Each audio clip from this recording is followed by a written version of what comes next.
good morning, good morning. How are you doing? Welcome to the program. Thank you for being a part of Good Morning Kenya this Monday. My name is Samuel Njoroge. It's a pleasure to have you on board. This is the only way to start your day, and we promise that is exactly what we shall do, beginning right now all the way to 10 a.m. From my end of things, as Jane Wamboy would say, I will be having Eye on Politics beginning 8 to 9 a.m. We'll be shedding light on some of the political statements and activities that have happened in the country over the last 7 days, and no sooner had Alfred Mutua declared his interest in the presidential seat come 2022. Now, this morning, we are reporting that Mukisa Kitui has also said he will be on the presidential ballot. Kivuda Kibwana had a dream, but don't we all? Yeah? We shall be talking about that and much more during this program. Karibuni sana to the show. My name is Samuel Njoroge. Now, still keeping up with the latest, talking about the political rhetoric that is happening ahead of 2022, is that now you are not ripe for State House. That is Mr. Ruto. You're not ripe for State House, says Atwoli. We continue talking about matters of 2022. What then does Ruto say? He says that he will defeat Deep State. Will he? We have that and so much more, including the reason why coast-based leaders failed to turn up for the former Premier's rally, five-day tour in the coastal region that was meant to just cut back inroads made by Deputy President William Ruto, as well as push the BBI agenda. At the same time, Kalonzo Musyoka's led party, that is Wiper, is set today to meet its regional coordinators and, popularize the BBI report. That is coming up in not too long in the headlines. Good morning. I'm Regina Manyara. Welcome once again to Good Morning Kenya. I am Jane Wamboy. Now looking at Kivuda Kibwana's dream, let me just pull up this tweet that he actually put out this past weekend on a Friday. He actually tweeted that, "I had a dream. I saw Raila Odinga, William Ruto shake hands and witnessed by Kip Murkomen and Shubka Kaldul, alias Atwoli. Then in the dream, I also saw the president embrace his deputy. Upon waking, I pray that my dream becomes a reality because Kenya is precious." That is a tweet by Kivuda Kibwana, of course, which will be part of that political conversation that will be coming up in not too long. But on my end of things, as I would say, as previously quoted by Sam, today being Monday, always having a discussion on matters concerning the family. And today we're going to be paying particular attention on relationships. Now, if there's one thing that has been gravely affected during this pandemic and, the fact that we had to stay home is our relationships. And, it could have brought out the good or the bad in people, but so many people have had to go through relationships and deal with the issues in relationships that they were just letting slide, not paying attention to, just, ignore it and let it disappear. But this time they had to sit down and deal with those issues. And for many, they have had to go separate ways, and others have had to deal with them the hardest ways. So today we're going to be going down back to the basics and just trying to understand how we can foster and build on those relationships. And today we're going to be focusing on love and respect in relationships. So we welcome you to be part of that conversation. We will be engaging with our very capable panelists in not too long. But remember, you can always talk to us via our communication platforms. On Twitter, the hashtag is Good Morning Kenya. Our individual handles ever remain at Sam W. Njoroge, at Doreen Aranke, at Ray Manyara, and at Jane Wamboy. And of course, our official station handle at KBC Channel 1. Now, how about we get to know what is happening on our major roads this Monday morning? Over to you, Traffic Marshal A1 Doreen Arange. Exactly, Ray. And this morning, our focus will be exactly on Thika Superhighway. This is because we're just trying to follow up to see how this footbridge installation has really been impacting traffic. Remember that I had mentioned to you time and time again that there were 4 slated to be installed. At least 3 were. Sometime in August, we saw the closure around Garden City, area, just to ensure that that bridge is installed there. I keep mentioning to you that already Thika Superhighway has 18 footbridges. These were just 4, and the reasons are obvious. So this morning we tried like a traffic on that specific highway, and in particular that area, tried to see if at all it has just been positively impacting that road in terms of traffic reduction, since that is the major reason as to why these bridges are also being installed.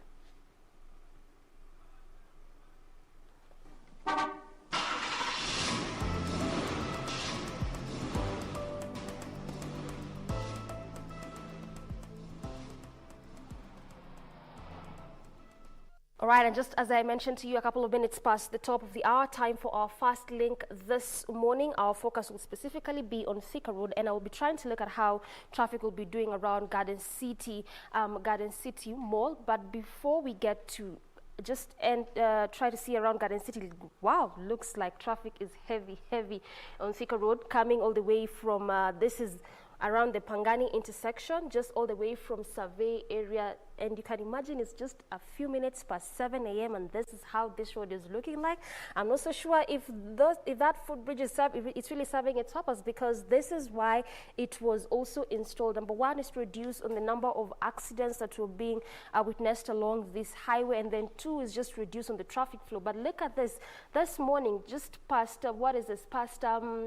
actually past the Outer Ring Thika overpass, coming all the way to the city center, and specifically on that outer lane as you head over to the CBD. That is just where there's heavy traffic gridlock. In fact, it is not just a building up kind of traffic like how we normally witness in this early morning hour, just a few minutes past 7. Right now, it's a heavy kind of traffic, and that's why we are seeing this maroon color. You can clearly see just from our map this morning.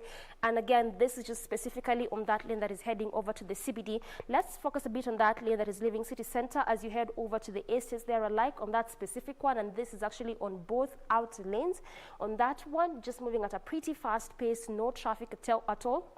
So what that means is that at least it's a smooth sailing for those that are heading over to Thika Road, or even the estates there alike, or even at all if you're going to your activity, business activity, or even workplace. If at all it's around this area, then it's a smooth sailing for you. But if you are leaving the estates, going to the city center, or even going in around any areas along Thika Superhighway, then you may really have to make do with this traffic, because just past the Outer Ring Thika overpass as you head over to the city center, it's not good at all. Traffic, heavy kind of gridlock, and from what you're seeing, or in the indicator of this color, which is the maroon color there, it's just indicating that it's at a standstill, not moving at all. So that's how it's looking like this morning past the overpass as you head over to the city center, past Survey area. And around this area is also just, you know, the area where a couple of weeks ago, sometime again also in August, there was a bridge being installed around Survey area. So again, that really needs, that could have been reason as to reduce on the traffic flow. But clearly as of now,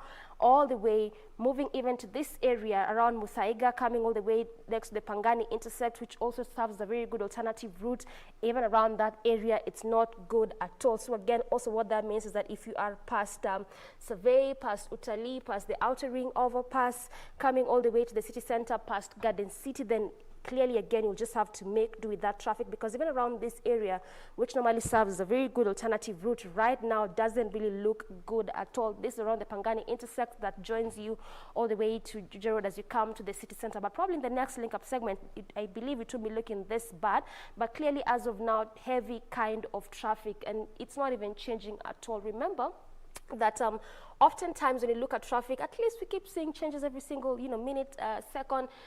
Yeah, in terms of either is heavily building up, or at least traffic reducing a bit. But clearly as of now, it is none of that, just heavy kind of traffic all through. And this traffic begins actually even just before you near the Outer Ring overpass. But again, it looks like around Outer Ring Road is not that bad. So this means, what this means is that if you're coming from Thika Superhighway and you are not yet past this overpass, then you can use Outer Ring Road, connect all the way to Juja Road on that roundabout, and come all the way to the city center, because also Juja Road doesn't really look that bad. So you can clearly use that as an alternative route. But if you are past the overpass, then you will have to make do with that traffic all the way to the city center, because also again, like I mentioned earlier, Pangani intersect doesn't really look good at all. But remember again, also Thika Road is one of those busy roads. So clearly what you're seeing is basically what you'd expect to see in terms of heavy traffic gridlock. So this is how it's looking this morning. I mentioned to you earlier that we'll be focusing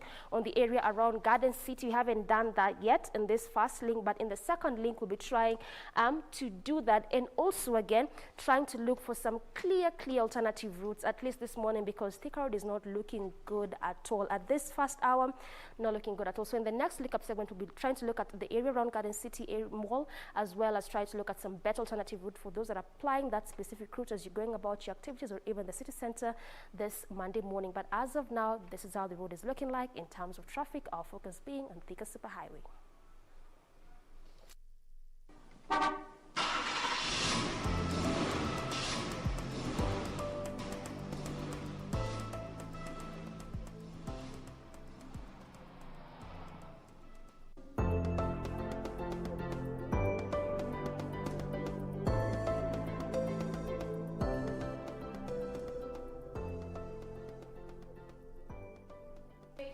In the last 24 hours, we start with a sneak peek of what we have on the front page of the issue of the Standard this morning, the 14th of September 2020. Well, that is how it looks like, and it's all about matters politics on that particular issue of the newspaper this morning.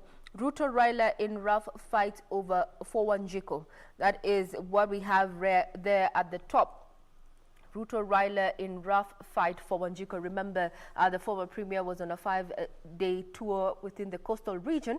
And surprisingly enough is that we had some ODM leaders failing to show up for that particular rally. Why? We do not know. We'll be giving you details in not too long.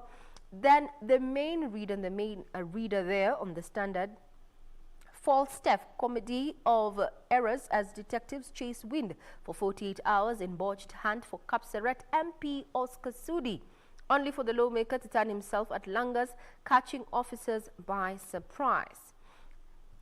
Main header quite there, how police lost the plot. Now Sudi presented himself voluntarily. It's important to note that there were no summons, no warrants of arrest. He was not on the run. That is according to Gladys Beausoleil, Oscar Sudi's lawyer. Pictured there is Sudi as he surrendered himself to the police after a 48-hour search. That's what we have captured on the front page of the Standard this morning. Still on matters crime there, we have a woman, 3 children and a dead husband. Now there's nobody to mourn a man whose wife, sons and daughter have been arrested over his murder. That details of that particular story are fleshed out in the Standard this morning on page 11. We'll be giving you details in not too long.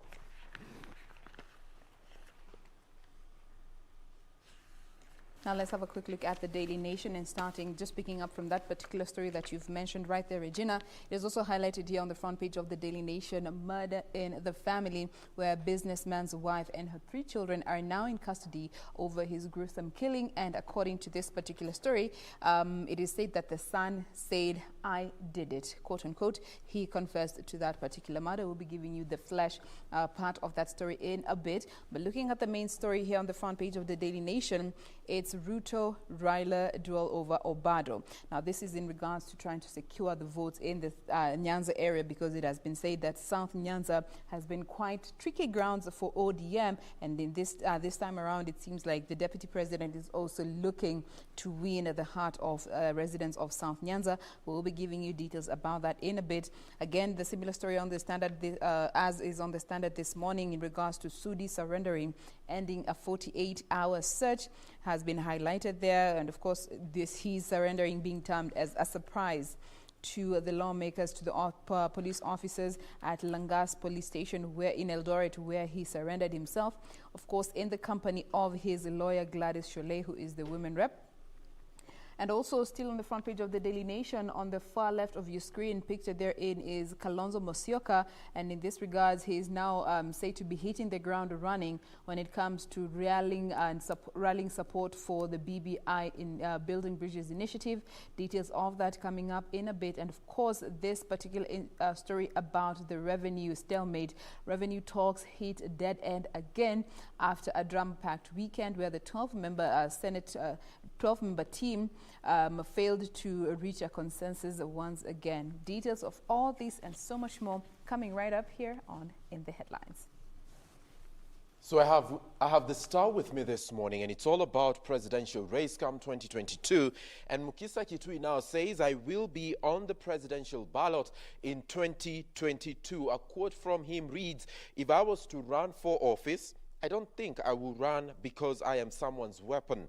For me, I would say, don't look for weapons, look for solutions. That is the story that headlines the Star this Monday, also on the front page. And the Oscar goes to, maybe not so fast, talking about Kapsaret Member of Parliament Oscar Sudi, who appears on the front page of the Star. And Sudi now flown to Nakuru, ending the dramatic chase that we saw over the weekend, courtesy of sentiments that this particular gentleman made some time ago that were otherwise interpreted as insightful, or were they? Well, those are some of the issues that have been covered there by the front page. Did he incite or did he provide insight? That is what I'm talking about, all right?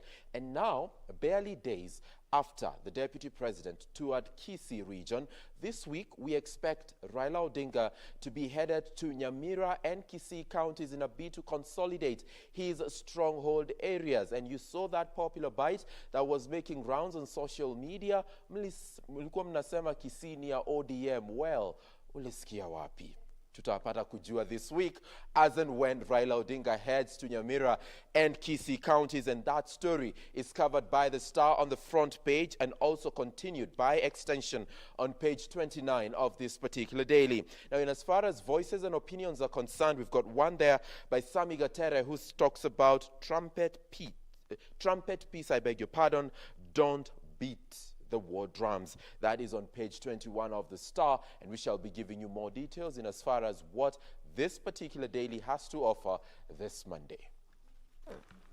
Now, with that particular warm-up from our colleague there, Sam Njoroge, saying the Oscar goes to, well, none other than Oscar Sudi, as well as Olesikia Wapi. Now, apparently, Atwoli has heard it from someone, maybe his own conscience, where he says, relax, Mr. Ruto, you are not yet ripe for State House. That is what Atwoli had to say to Deputy President William Ruto. He says that he has actually asked DP to wait until 2027 to join the race to State House, saying that he would lose at the ballot if he insists to succeed President Uhuru Kenyatta in 2022. Do you think so?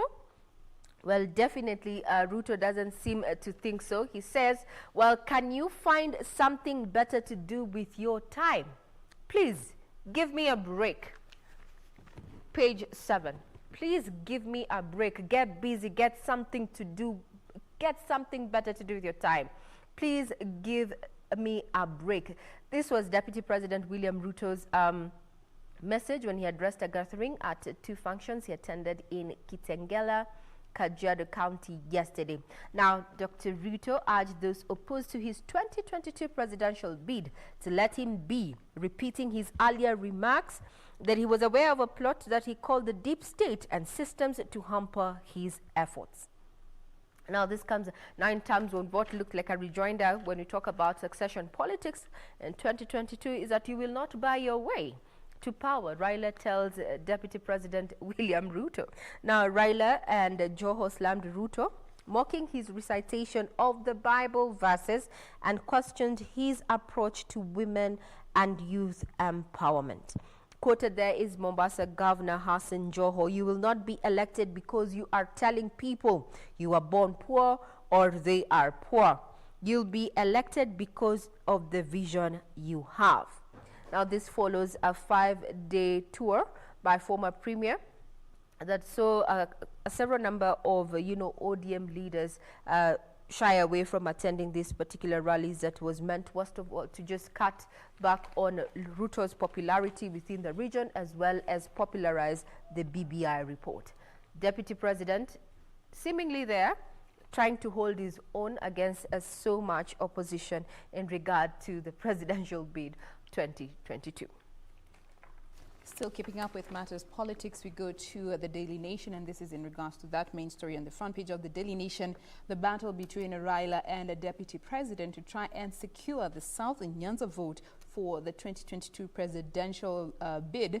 And here it is said that Migori has always been a tricky county for ODM, having lost it in the 2013 gubernatorial race. And now Raila and DP battle for South Nyanza. So as the political temperatures continue to rise here in the country, it seems that power games in South Nyanza are also about to get uglier with the impeachment of rather the expected impeachment of Governor Obado. Now, although it is termed as all politics is local, quote unquote, it is said that the outcome of that vote in the county assembly might likely not affect matters at the national level. However, the stakes are just too high for regional king ODM leader Raila Odinga and Deputy President William Ruto, who is said to have been eating into his rivals' base in Migori and Kisii. Now, it is said that it is no secret that Mr. Obado is a close ally to Deputy President William Ruto, and having openly come to seek his constituents not to work with him for the sake of development. However, his association to the DP dates back to his days in the helm at the helm of the Sugar Board when the DP was in the agriculture minister.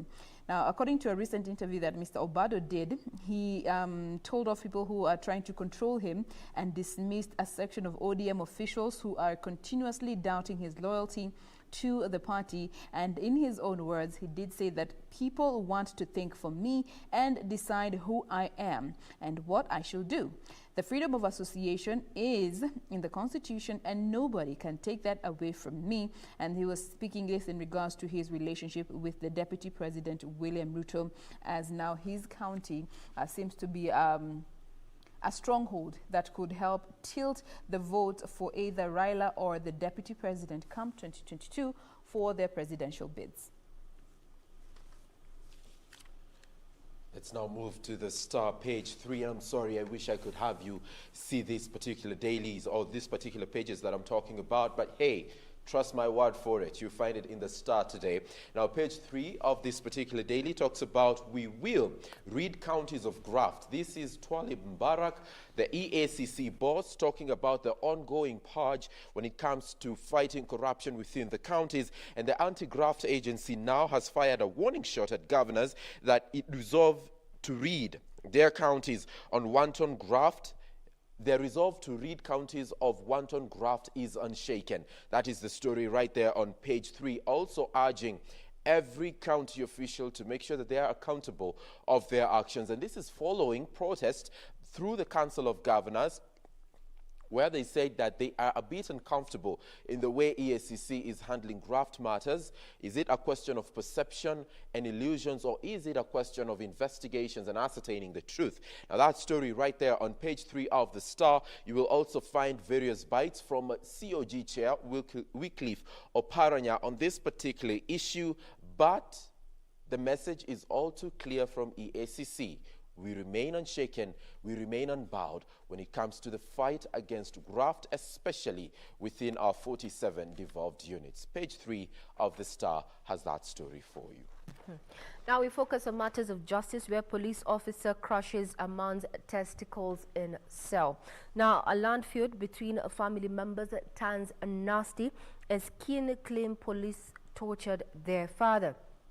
Now, in the middle of this particular allegations is Governor Jack Ranguma. Has a family is accusing police of assaulting their kin and locking him up over the weekend in Subukia.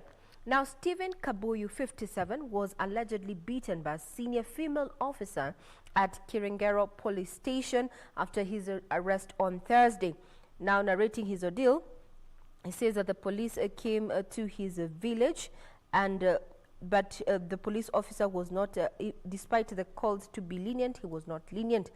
Now, according to the officer, according to Mwangi, Kabuyu's the officer further directed Kabuyu surrender the title deed of their ancestral land that has been a subject of dispute since 2013. Quoted there is a son who says, the intention of the torture against my father was for him to surrender his title deed.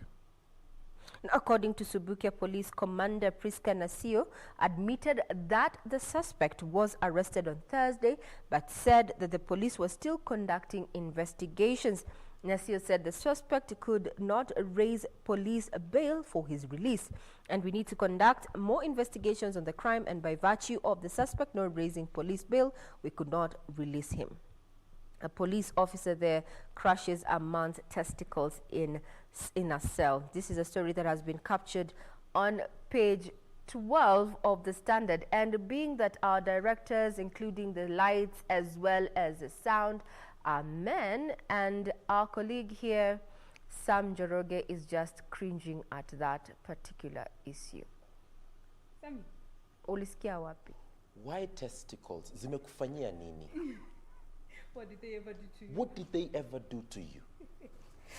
Prosecute the matter at hand and move on. This is heinous. Who does that? Crimes against humanity. 2000 and late. This is what we're doing? Leave the privates for private. Honestly, I can't even believe it.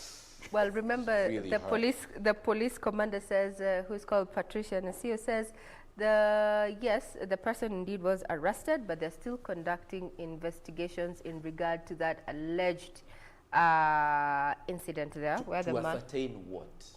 that All the you man need to do is tested. look and see the damage. What is this? A graft case now? Mwenye macho hambiwi tazama jameni. Huh? Crimes against humanity. That is not even crimes against what? The entire race of human. I hata sijui nitasema nini. That is a generation you're crushing. Just like That is a seed you have destroyed. I can't believe it. Therein lies somebody who was going to break those generational curses. In a very uncouth way. That's not the idea we had last week when we were doing interactive. Taking it a little too far. Our director says hiyo ni kuharibu kura.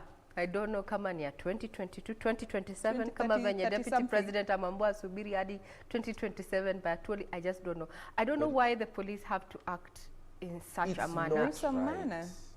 And what is this about, you know, anytime you want to punish or trash someone, you go after the privates, you go after the private life, you ni nini mbaya.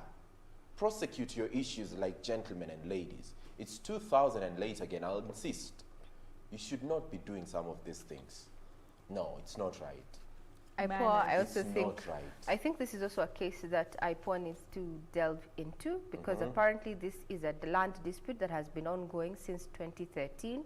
This is a 57-year-old man who's involved in all this. Can you imagine the excruciating pain? And the worst thing about it is that the person, the perpetrator who did this, was a police officer, female police officer. Female. Question is, what did she use to crush the testicles?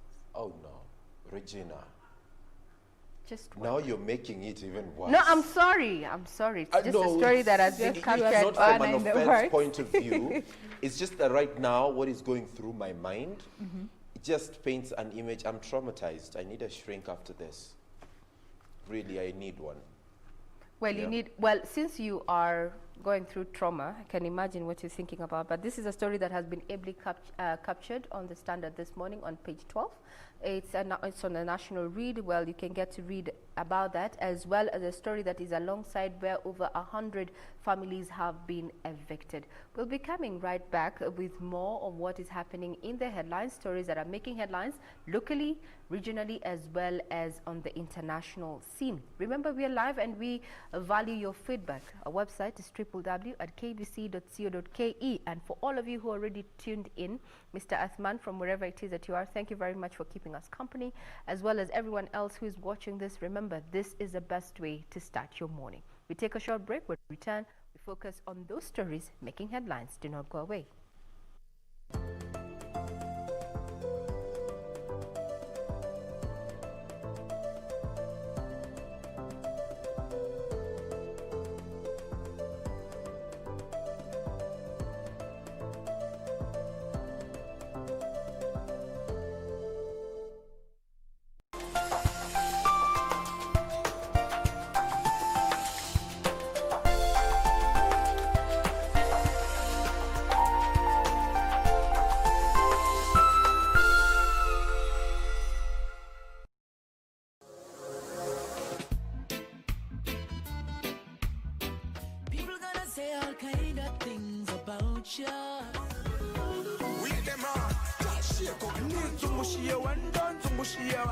When your booty got show me now. Baby, one time, bossy baby, give me 2 times. Full 180, crazy. a la botella. Let's go. Ha.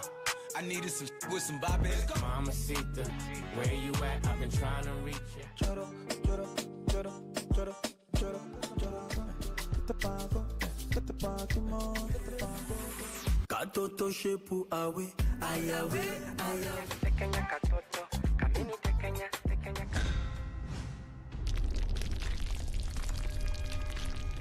Tonight on KBC Channel 1. I have worked hard for this opportunity. I had to make many sacrifices. You need to prove Acharya Chanakya completely wrong. Let me go, Sushi!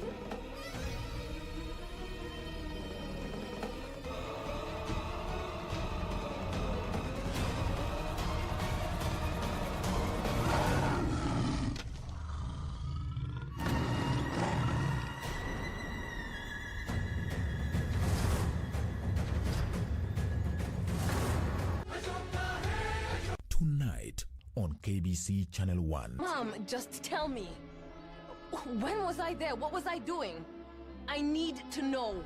Now! You forget. I told you I'm not doing press. This is beer. It's different. I don't see it. Just go with the flow. What if I don't? Where in the world have you been?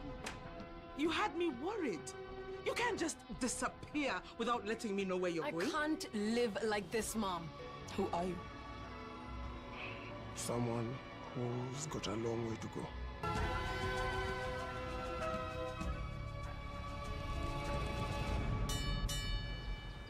Tonight on KBC Channel 1. No, something happened to him. What can I do? Where can I report him missing? Well, you can report that right here, but you're going to have to wait 48 hours before we issue an order to go out looking for him.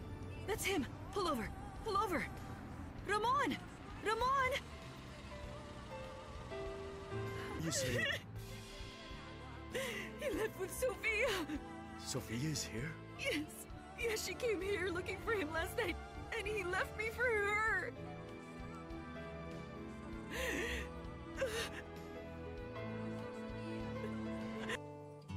In love with Ramon.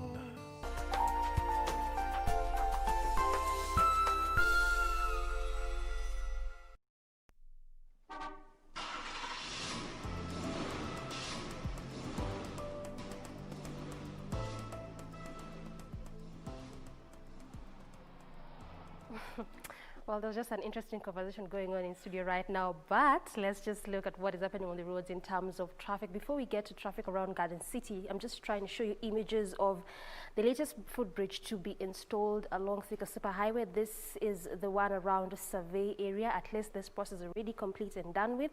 But even at that, in the first link-up segment, if you can remember, there was really heavy gridlock around Survey area. But at least this is how, you know, it's been coming along, meaning if this is the third bridge, meaning there's only one remaining for it to be installed, and that is the one around Garden City Mall. Just to recap it a bit for you to better understand, when we talk about these bridges and what was mentioned by the Kenya National Highways Authority, the first one was already installed around Witithia area at least sometime late 2019. The other one is still ongoing. You know, it's about 75% done. This is the one around Mangu area. The third one is this one around Survey area, and what they're also continuing to work on is the one around Garden City Mall. Now, especially the ones around Witithia and Mango, it was because of, you know, heavy protests from residents there that around that particular stretch there was quite a lot of accidents occurring there. So that's why they deemed it fit to at least install that bridge there, because of those protests that necessitated that, at least reduce on the number of death cases around that specific area. But in addition to that, at least also to reduce on the traffic flow. But this morning, I want us to look at traffic around Garden City Mall. So just trying to show you how this process has been coming along and what it is they're currently working on. And now coming around Garden City Mall, which is now the fourth area where the bridge will be installed. Looking at how it's doing in terms of traffic, it is so different from how how Survey area was looking like in the first couple of minutes past 7 a.m. because what you're seeing now on your screen is just the map around Garden City Mall, and there's even no traffic at all, specifically on the outer lanes. And this is to be in particular the lane that is coming from the estates of Thika Road as you head over to the city center, as well as the one leaving the CBD heading all the way over to the estates. Now, traffic just being witnessed specifically on the inner lanes of Thika Superhighway. Remember that this is an 8-lane road. Again, also the road was expanded to ease on the traffic congestion because also again, heavy traffic costs the country quite a lot of money. So this is also what the reason as to why, you know, these roads are just being expanded, some bridges being installed, and this is not the only road where works are ongoing. This is just one of them. But in terms of traffic this morning, not bad at all, specifically around Garden City as you come over to the city center. So this is how it is looking like. This early morning hour, just traffic beginning to slightly build up around that area. But again, remember also the reason as to why traffic may be building up around this area is because it's around or next to a mall. And oftentimes they keep telling you in areas where it's next to a mall, it's either a bus terminus, in areas where it's around roundabouts. This is how we normally expect the road to be looking like. So in as much as, yes, it may not be like heavy traffic gridlock, but what you're seeing right now is just traffic beginning to slightly build up because of that specific area. It's just around the mall, and again also the fact that it's around next just a bus terminus. But also again, this is just specifically on that lane that is coming to the city center. So this means if you're coming from Mwiki, from Kasarani, from Roysambu, Githurai, you know, coming all the way to the city center or even the outskirts of Nairobi, because again, also this is one of those roads that just serve also people that come from the outskirts of Nairobi. Talk about those counties, you know, just from outside Nairobi. So again, becoming a very, very instrumental road. What that means is that it just don't serve residents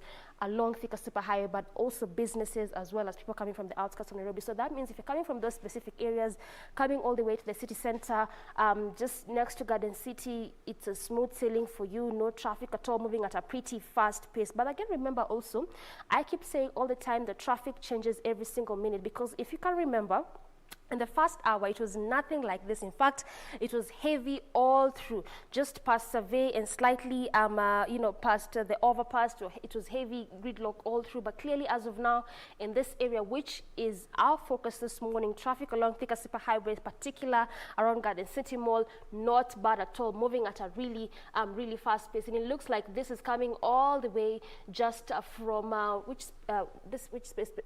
Actually around from Kasarani police station roundabout there, coming all the way to the city center just before you get to Garden City. Actually, it's a smooth sailing all through, no traffic at all, just a bit of a gridlock around the roundabout there before you get to Roysambu, before you come all the way to the city center using Thika Road, just a bit of a gridlock there, and also as you branch off to Kasarani Mwiki Road. But again, remember also, this is still a road that is still under reconstruction. If you can remember, early 2020, again, there were also protests from residents around this specific area because of how bad those roads were, and especially when it rained. So again, also this Kasarani Mwiki Road is a road that is still under reconstruction to just make it easy for pedestrians there, because then this is just one of those roads that branches off to a particular estate.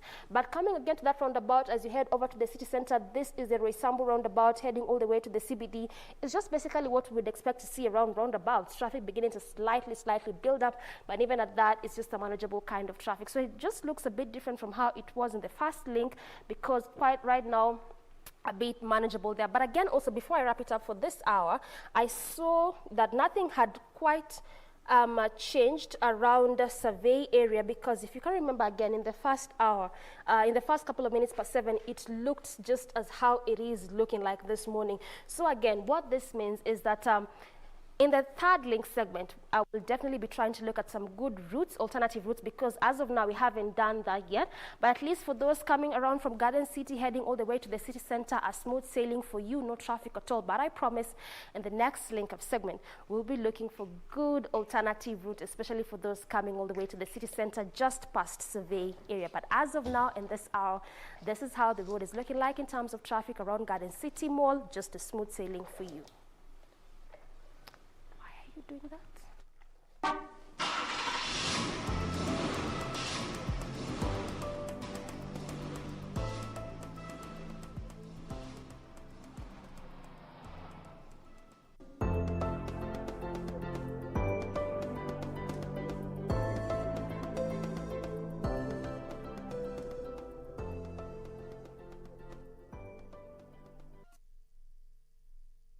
Now from that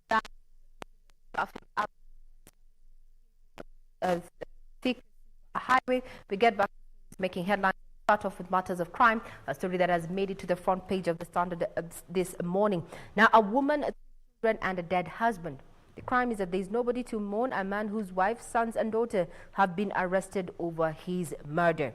Now, on page 11, some of the details are: this is a case of where 59-year-old Charles Thyro, a spare parts dealer, drove home on Tuesday last week, and he looked forward to a good rest.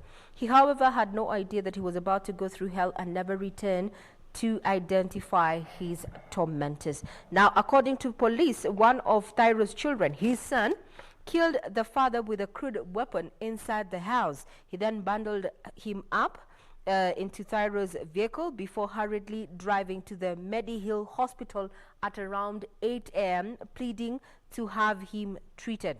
But the hospital management raised the alarm and referred them to Moriki police station because the man was pronounced dead on arrival.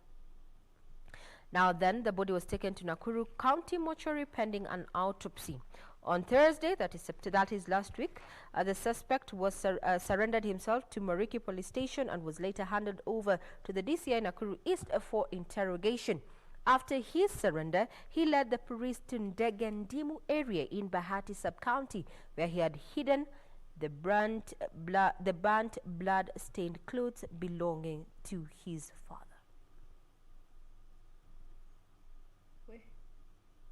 That's a heavy one right there. Same story has been given prominence on the Daily Nation. I did it. Son of a murdered Nakuru tycoon confesses. You can get the details about that. But now let's move on to the Daily Nation and look at another interesting story here. And this now is one of the main stories on the front page of the Daily Nation, where Pishori minus aroma as scoundrels blend the prized Moya rice with cheap imports.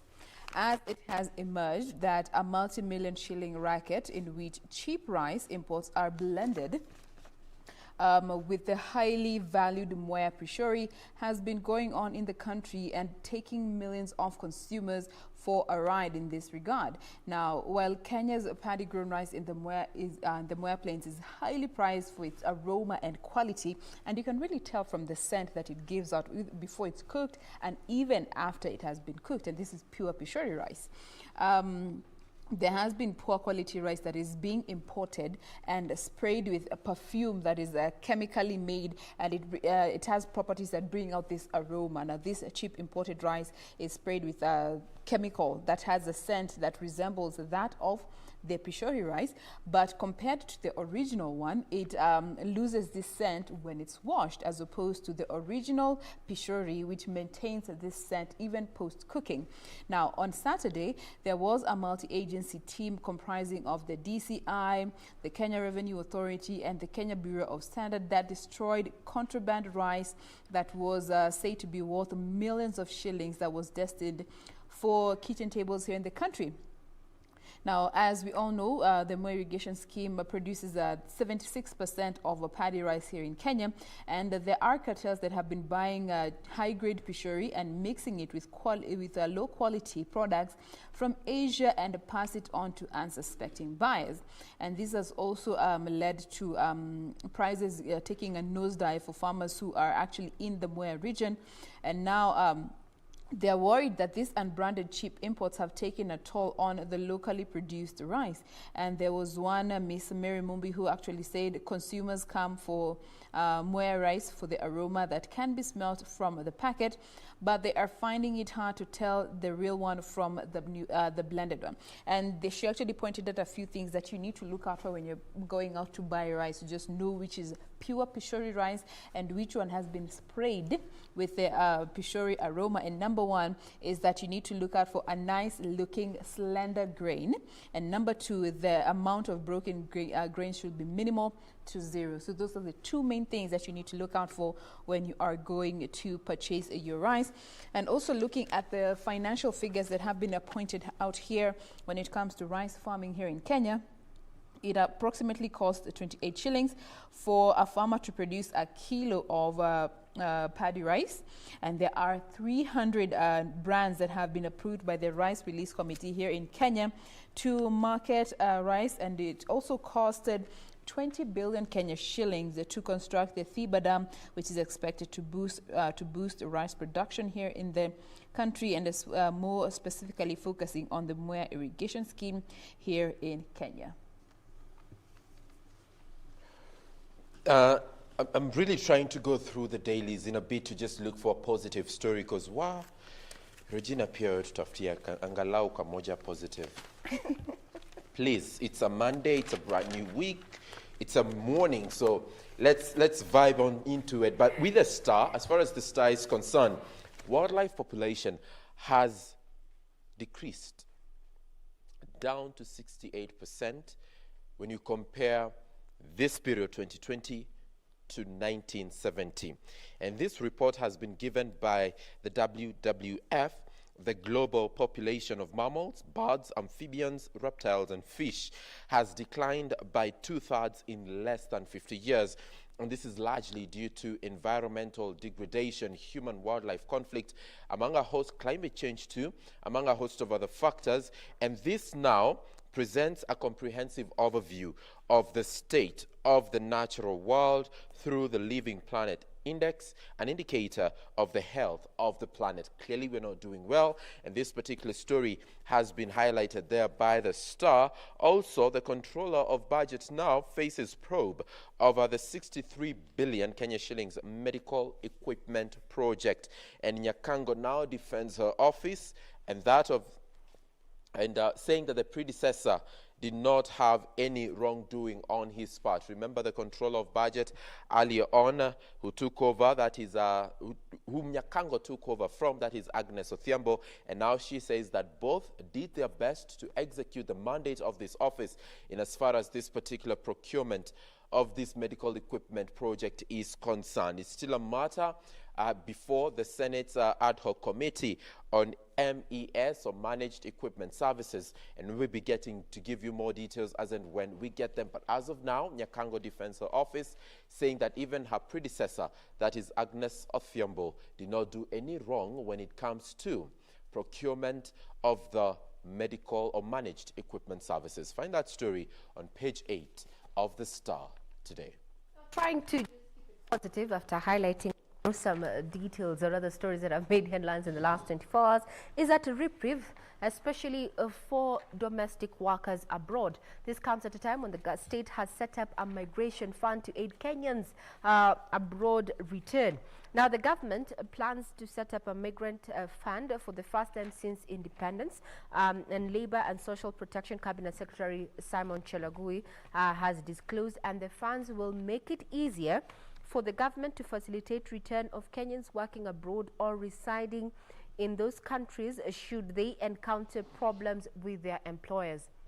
Over the last few years, we've been seeing appeals on social media, especially those who are domestic workers who are working in Arab countries, calling out on their family and relatives to just ensure that they get back home, citing issues of, mistreatment, they're not eating, they're not getting their pay at the end of the month, they have their passports and documents confiscated. So all this is that the state plans to set up a migrant fund to aid Kenyans abroad return. Now, already in draft, the cabinet paper on the establishment of the migration kitty has been articled and is awaiting cabinet approval before parliament can appropriate the seed capital to the kitty. Further on is that shelf proposed law on KQ merger with agency. This is the opinion by a section of MPs as well as experts. Now they raise a red flag saying an asset audit was not undertaken. Yet the National Aviation Management Bill 2020 proposes a holding company being the Kenya Aviation Corporation, KAC.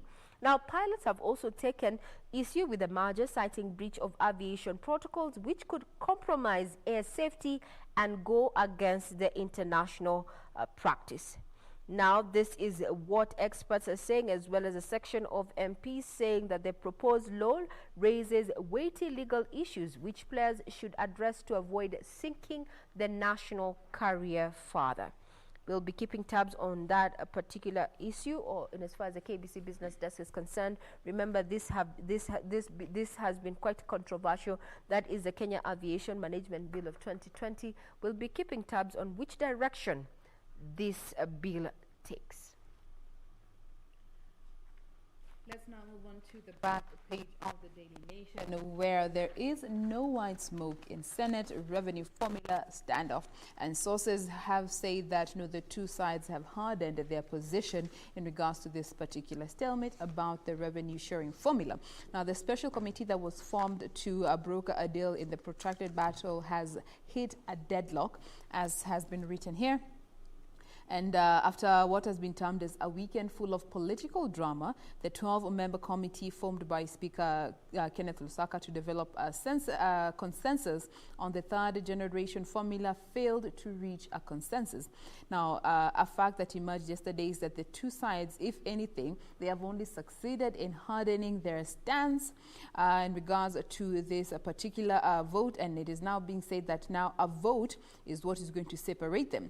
The committee was to brief the lawmakers yesterday morning, but according to Mr. Lusaka, who was non-committal to that Kamukunji yesterday, he said that it's going to be pushed today, but this, however, suggested that they had flopped to reach a deal, and he was quoted saying, "I directed the Kamukunji to be held today, in that regard." But he is not sure because he is yet to receive a briefing from the two leaders, that is Samuel Pogisio and James Orengo.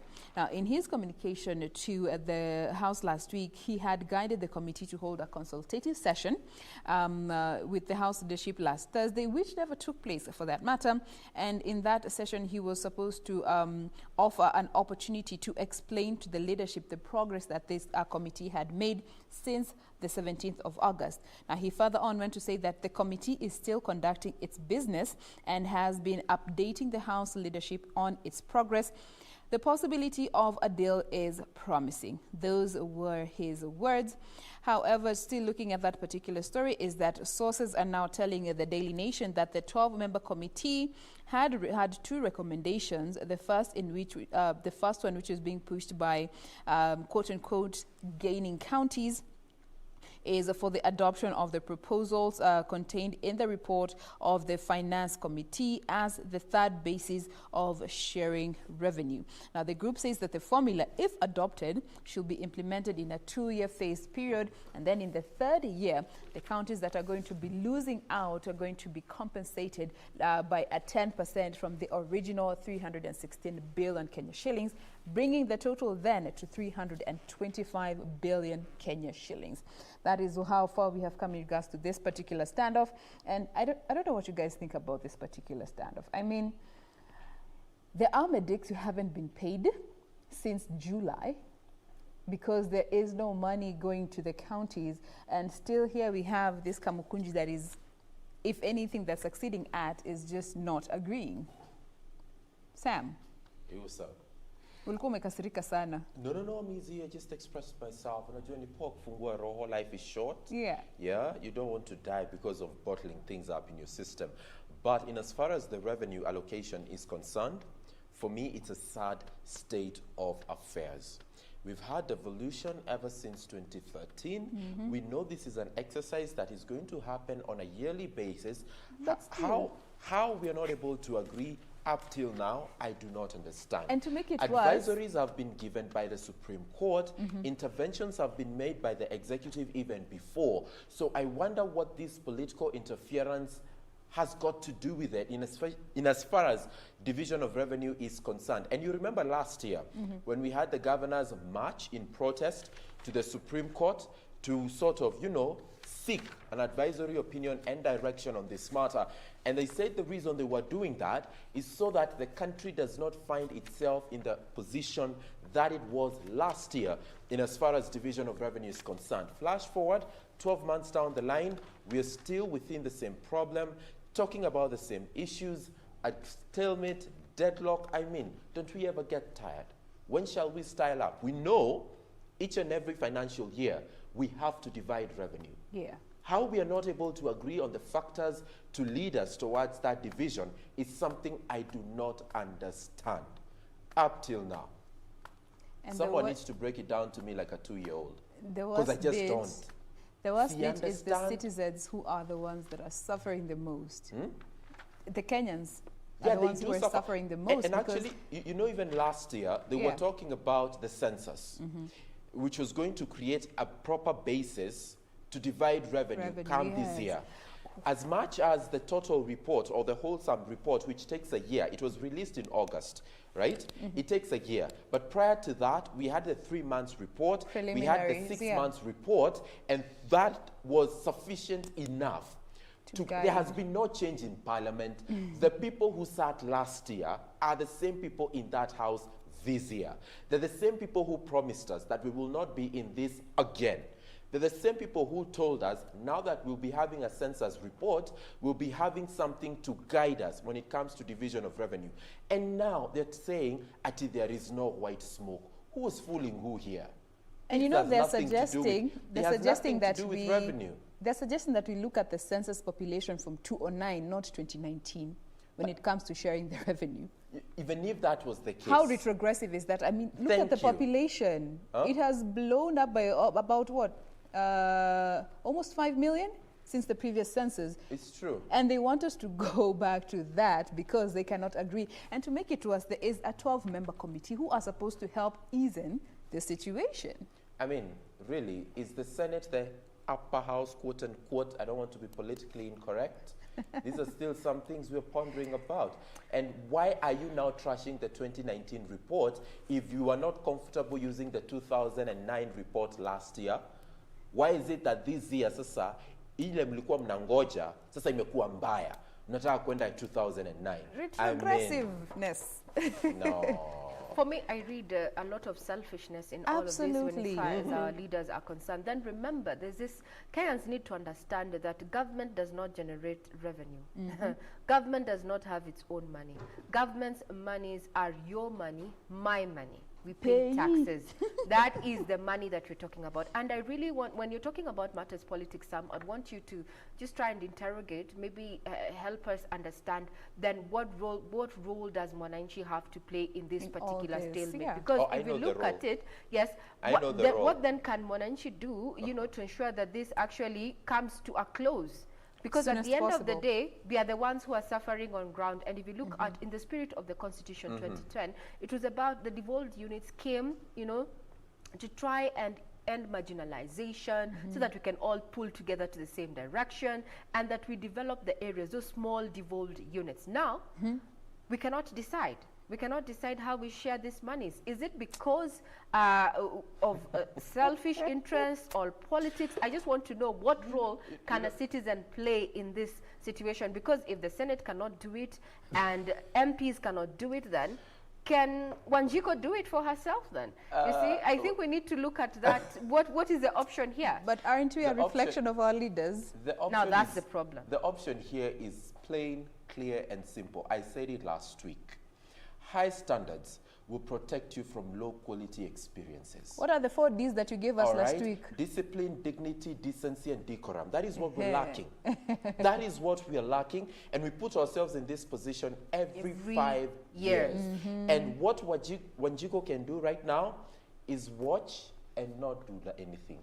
Sadly enough, that is the situation. And we forget too quick. And the day we shall have standards, they will prevent us from some of these low quality experiences that we go through on a cycle of 5 years over and over again. Toxic politics in the country, and we sort of fuel it. I don't know whether it's due to a lack of understanding or pure complacency. I do not know. Services are grinding to a halt across the counties.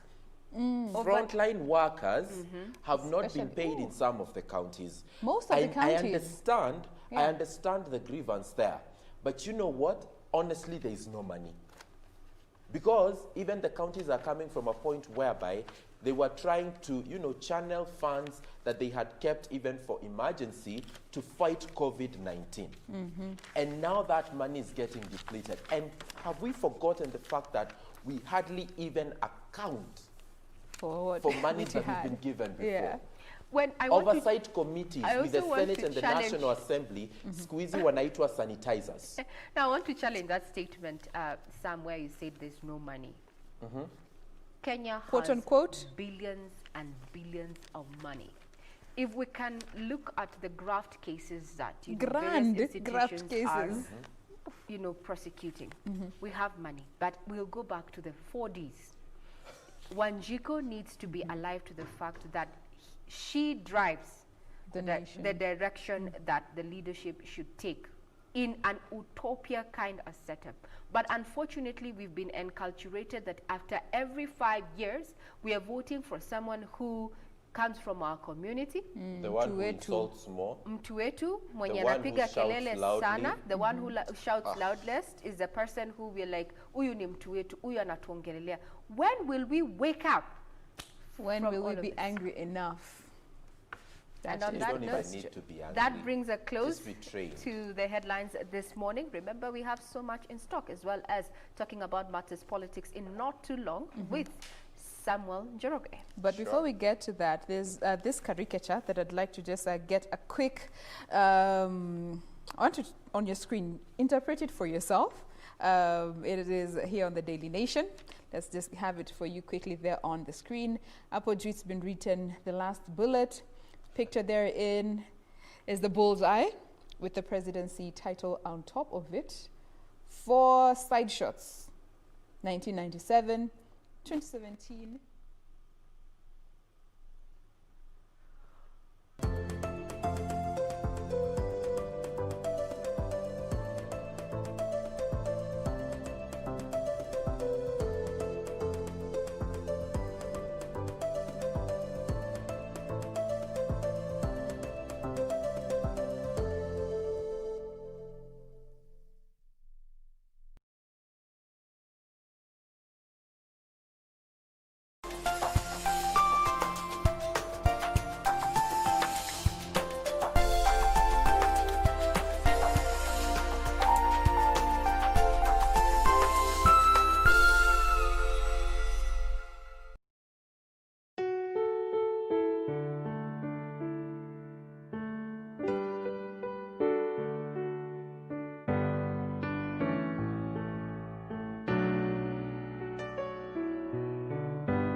Embakasi Utawala tuko locked. Ungem Autanyaururu Kasuku Massive. Jeshi ya Nyeri Coast Maua Nakuru wako locked mbaya. Kigumo Ward na ambao wote wako ndani ya KBC Channel 1. Akulaliki Wednesday bila the rev. Mbotela Auta Idara Kitengela. Kiambu County 33 Pipeline Meru anawakilisha. Rongai Maboksa pale go down. Karatina Auta Mlolongo wana enjoy show. Lare Sub County Auta Githurai 45. Lanet Barracks tuko ndani yake. Okongo Auta Carnation Maragwa Seti Nairobi. Thika wako locked mbaya sana. Watu wangu wa Nakuru Ngwaro. Auta Gilgil. Live kutoka Mazeras Bahati Massive. Embo Thika Massive. Siaya Shikambi Kakamega Bungoma County. Kusia Boda Kisumu City. Malindi yote iko ndani ya the rev. When I'm in Kenya, I tune in to the rave. Get your mind brave, focus, conscious. Kenya, East Africa. Right. Keep it locked. Calling out to Africa.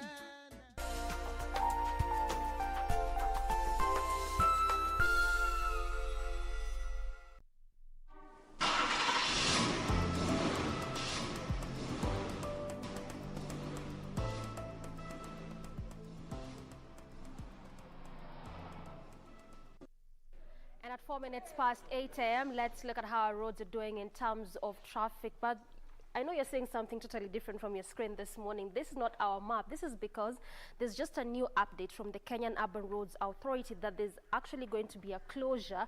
This is along Likoni Road, specifically around the Jogo Lunga Lunga Road, and this will begin on Wednesday, 16th of of this month.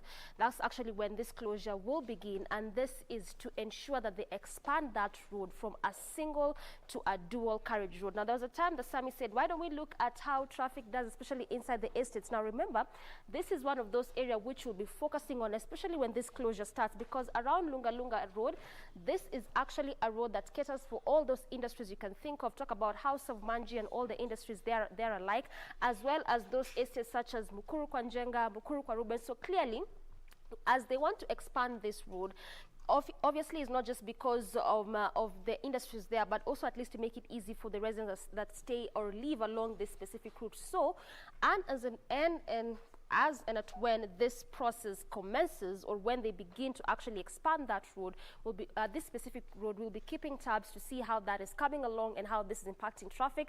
But this is just a new update that has come in from the Kenyan Urban Roads Authority, that there will be a closure of this specific route from starting on Wednesday. So what this means is that if you're coming from areas such as Jogo Road, Lusaka, Likoni Road, coming all the way from Mombasa Road, using that specific route as an alternative route, so you just need to be sure that at least from Wednesday there'll be a closure on this specific route. Now, let's come back to traffic, try and see how the route we are focusing on this morning is doing in terms of traffic, seeing if at all anything has changed. Now, this is still around Garden City Mall, around the Garden City area, if you may, and it looks like nothing has totally changed. This is just how it was the first couple of minutes past 7. Right now it's a few minutes past 8 a.m. and it looks totally different. In fact, right now, even the slight traffic that was being witnessed there is no more at all. So that's why you're seeing the green all through. And even as we talk about reconstruction of roads and what the Kenyan Urban Roads authorities are doing, as well as what KENHA is doing in terms of bridges, this is one specific area. What you're seeing right now on your screens around Garden City Mall is also one specific area where there's still ongoing works, and this is in regards to a bridge installation. Now, what we've been seeing over the past couple of months, at least since this year began, and also sometime late in 2019, we've been seeing a lot of works on our roads, and all of this is just in a bid to make it easy for both public and private vehicle owners as they use the roads, as well as just for pedestrians. And that's why when we see road reconstructions, we will not miss to see the non-motorized transport system. But coming back to Thika Super Highway, specifically around Garden City Mall, which is our focus this morning, from what you're spotting on our map, there's no traffic at all at this particular place, just moving at a swift pace. And this again is in particular only on the outer lanes. When I say outer lanes, this means the lane that is leaving city center as you head over all the way to Thika Super Highway, all the estates there alike, as well as the businesses, the companies, industries there. And when I say the outer lanes on the other side, it just means the lane that is leaving the estates along Thika Super Highway as you head over to the city center. So where it's a smooth sailing, swift moving, no traffic at all, is specifically on the outer lanes of this, around this particular area. On the inner ones, though, there's a bit of a gridlock there, and specifically on the inner lane as you head over to the city center, that's just where moving at a pretty slow pace around Garden City Mall. But also remember, around this area, it is next to a mall, because like I'm mentioning, it is around Garden City Mall. It is also an area where it's a bus terminus, and this is basically what you'd expect to see around, along major roads, especially this one in particular. We'd expect to see heavy traffic gridlock in areas where it's either near a mall, it's either a bus terminus, or just quite a lot of activities happening there. So it is no different in this specific one. Now, looking at the other side, so traffic beginning to slightly build up, but again also manageable kind of traffic. So this is how this area is looking like in terms of traffic. And also, just to recap a bit again for the benefit of our viewers, at least 2 bridges have already been installed. This is the 4th one. The one at Twititi is already installed and opened up to the public. That happened late 2019. The one at Survey is also already complete and opened up to the public. What the ongoing works right now is just around the footbridge around Garden City Mall. And again, as I had mentioned earlier, this is just reduced on the number of death cases being witnessed around Thika Super Highway, as as well as reduce on the traffic flow along this specific route. But now coming back to traffic, pretty moving at a really fast pace around that specific area as you come all the way to the city center, barely any heavy traffic gridlock, but past that area, actually past Garden City, coming all the way to Survey, all the way to the city center. On this specific one, traffic not just moving at all. And you can clearly see from what you're spotting on, when it comes to the colors, look at this, the maroon color there. And again, this is just as you head over to the city center.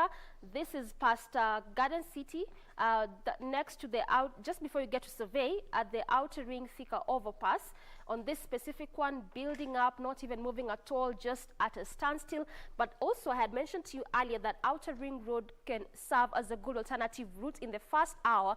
But again, it looks like even as of now, it can still serve as a good alternative route, because right now there's barely any traffic there, moving pretty fast just as you leave the highway, coming all the way to Outer Ring Road. So this means if you're coming from areas such as Garden City, coming from Kasarani, from Roysambu, from Mwiki, from Githurai, from Zimmerman, and you do not want to do the traffic around the Pangani intersect, around Muthaiga area, around Survey, then you can use Outer Ring Road as an alternative route. You just branch off to Outer Ring, coming all the way with that specific road, going all the way to Juja Road. This is how, again, it's looking like also not that bad. In fact, moving at a really fast pace along Juja Road, coming all the way to the city center. So Outer Ring Road can serve as a very, very good alternative route if at all you're coming from Thika Super Highway and you do not want to do the traffic around those areas that I've just mentioned. So clearly moving at a really fast pace only on the lane that is leaving CBD. On the other one, right now, not good at all. In fact, it's just more of the maroon and more of the red, indicating that in some parts it's not moving at all, just at a standstill there, and in some others moving at a really, really slow pace. But again, also along this highway, it's one of those roads where you never miss to see, the vendors or the small scale traders just trying to sell their products there. And sometimes there's always that conversation of this is what normally leads to the heavy kind of traffic gridlock that is normally witnessed along Thika Super Highway. So that could also be a reason. But again, coming back to traffic, really not good at all. In fact, not even good at all. Just at a standstill past the overpass, coming all the way to the city center, around Kenya Utalii College, again, also no different at all. And it's unlike how it was around the overpass there, where there's just traffic on the outer lane, or, at a standstill on the outer lane. On this specific one is even on the inner lanes as you head over to the city center. So also around Utalii College, not good at all. And that's why I was mentioning to you, if at all you're coming from these areas, then the Outer Ring Road could be a very good alternative route for you, because past that specific area, as you head over to the city center, next to Muthaiga, all through heavy kind of gridlock on that area. But again, remember also, probably in the last link-up segment, we'll be trying to look at the traffic around Pangani intersect, because what I'm seeing right now is not that bad. But also around the Pangani intersect sometimes serves as a very good alternative route. So we'll be trying to see how that will be doing, try and see if at all it will still be serving as a good alternative route, especially for those that are applying Thika Super Highway as you head over to the city center going about your activities. But this morning, around our focus, around Garden City Mall, this is how it's looking like in terms of traffic.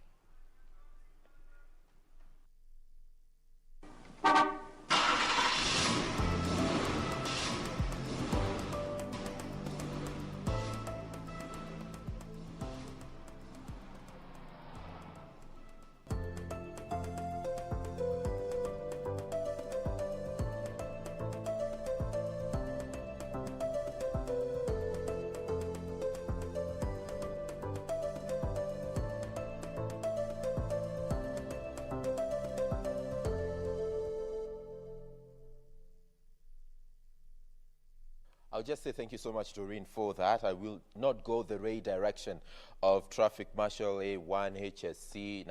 No. Doreen, thank you so much for that update. And now it's time to get politically correct and understand the political activities throughout the 7 days as they have been. And we shall be dissecting them here with three gentlemen. I'm talking about Advice Mundalo, who's joining us live in studio. Thank you so much, Advice, for coming. We expect political advice from you this morning, no? Definitely.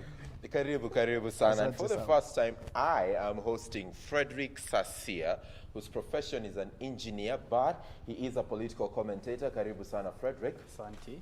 Yeah, and we shall also be talking to Daniel Orogo in just a short while, but you can talk to us on social media, hashtag Good Morning Kenya at KBC Channel 1, at Sam W. Njoroge. Use those platforms to interact with us this morning and let us know what you think of the political discourse that we begin right now. Advice, Kisii ni ya ODM, ulisikia wapi? Let's begin there. Let's begin there. Kisii ni ya ODM. Na pia Kisii, it has also been now perceived to be being taken over by the deputy president. Of course, he had some rally there in the concluding week, and we have seen a lot of political activity there. Of course, Kisii is one of those areas somewhere always every electioneering year, when we get to the end of the election, you see everyone jostling to take over Kisii, because it has always been perceived to be a swing vote. And I think the deputy president is trying to ensure that he starts his campaign on an upward trajectory by starting off with taking over Kisii. Of course, we have seen the support of the deputy governor and some members of parliament. And of course, there was an uproar on social media about the crowds that he attracted. But basically, Sam, you know, the politics of Kenya today, crowds have very little meaning, especially ever since we started paying crowds. And in a country with high levels of unemployment. Let me just hear from Frederick. Paying crowds, that money, is it sincere to even embrace that school of thought? You see, it is a reality in Kenyan politics that you cannot marshal crowds without paying them. It happens in every other political gathering. So whatever happened in Kisii, you cannot outrightly say that it was about paying the crowds.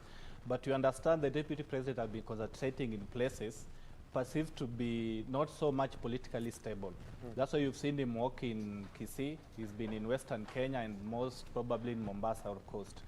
Those are regions the deputy president has thought that he can change the voting patterns to his side, given that there are regions that are for quite some time have been considered to be ODM regions.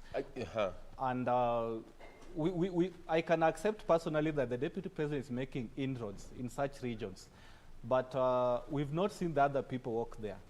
Unless we see Raila Amolo Odinga, we see Uhuru Kenyatta, Musalia Mudavadi, and the rest hold a public gathering in those places, and then we can outrightly say that the deputy president taken over. Okay. But as things stand, it's just about political hosting and it's just attracting gatherings for the sake of politics. For the sake of politics. Daniel, Raila will be headed to Kisii and Nyamira counties this week. Is that a political asset or liability to move to that area this soon? Well, I think, like my colleagues have really intimated, it's an issue that is neither here or there, because one is that Kisii has been considered to be one of the areas that is not really pro a certain political, leaning. And even in the last election, all political parties struggled to have their candidates sail through in Kisii successfully. And that's why you've seen even the representation in Kisii is what I call multi-party, from all, sections of a party. But what is the thing? Why Kisii? Right now, I think the drama within the political, platform is the fact that everybody is beginning to consolidate their areas. And Kisii have remained an area that has not really have what is called, the godfather, the sole decision maker of a region. From the likes of Simeon Nyachai, the areas definitely remain the political, without a political godfather, or whoever is really, consolidating the votes for Kisii. So as you can see, and I like what my colleagues have just mentioned, it's really difficult to tell whether that crowd was pulled by sincerity, of course, which is not in politics, or is it because, as one of the regions in Kenya, people are getting out from the stress of COVID. Yeah. And they would really want to marshal themselves in a place where there is a lot of, you know... It's been a long time It's since been we a long gathered. time, and people are breaking grounds again to socialize. So it's really difficult to tell whether the crowd was bought or whether the crowd was really, you know, they really want to come out and get out of post-COVID stress. But politically, you can see now Raila is headed there, which means there was a political effect that took place. And a message. And a message that was portrayed when the deputy president was there that really needs to be, you know, to be cleared before it gets out of ODM hands. So if there was an effect and a message, can we really despise then the crowds? Daniel? Well, I think the crowd has a message that it shows. And I saw some people trying to analyze Kisii, the turnout of crowd in Kisii. And I agree that some even write that it was bought, and you know, the market is an area that, you know, is a swing. That wherever even the governor goes there will be crowd. Ruto goes there will be crowd. Raila goes there will be crowd. Probably we show up. Yeah, so it's really difficult to tell. The most important thing is always how do a political genius translate that votes into a real, you know, that crowd into a real voting, you know, to the ballot that it translates to numbers. And now does the political Oscar go to Sudi advice? Just asking. That's a difficult one. So Yeah. but then, we you cannot know, ignore it though. It happened over the weekend. Of course, I think one of the wins for Sudi is that he was able to put an entire government at ransom for over 24 hours. That for over 24 hours, a state could not be able to just locate where Sudi was. I think that was dramatic enough for the weekend. Of course, also plus the drama of him being airlifted. And you see, Kenyans are very keen on nitty-gritties. Yeah? Like they want to compare and say Sudi is more VIP than the likes of Malala because he was airlifted. But then when we get into the bottom line of it and the content, and I think we, as a country, we are heading in the wrong direction when we start having remarks like what Sudi and the likes of Ngeno have been able to put out there. Because slowly you are seeing that this is being turned into community profiling. Because you've seen what the Nyeri town member of parliament has been able to do. He has picked it up and in a kind of trying to spin it up into a community affair. And when we start going that direction, we start going in a direction that not all of us will love to be. Because the drumbeats of war start coming up, which is not the right thing for us to be doing as a country, because we need to actually be in a position where we discuss our politics based on ideals, based on the vision that people have. You know, Sam, it is a pity that when the deputy president is in Kisii and Raila Odinga is in Mombasa, you know, very few Kenyans know what they talked about, but they know what crowds they attracted. To me, that is basically we being politically very naive, because we are not keen on the content that the leaders have to put out there. We are keen on nitty-gritties like But haven't we always been politically naive as a nation?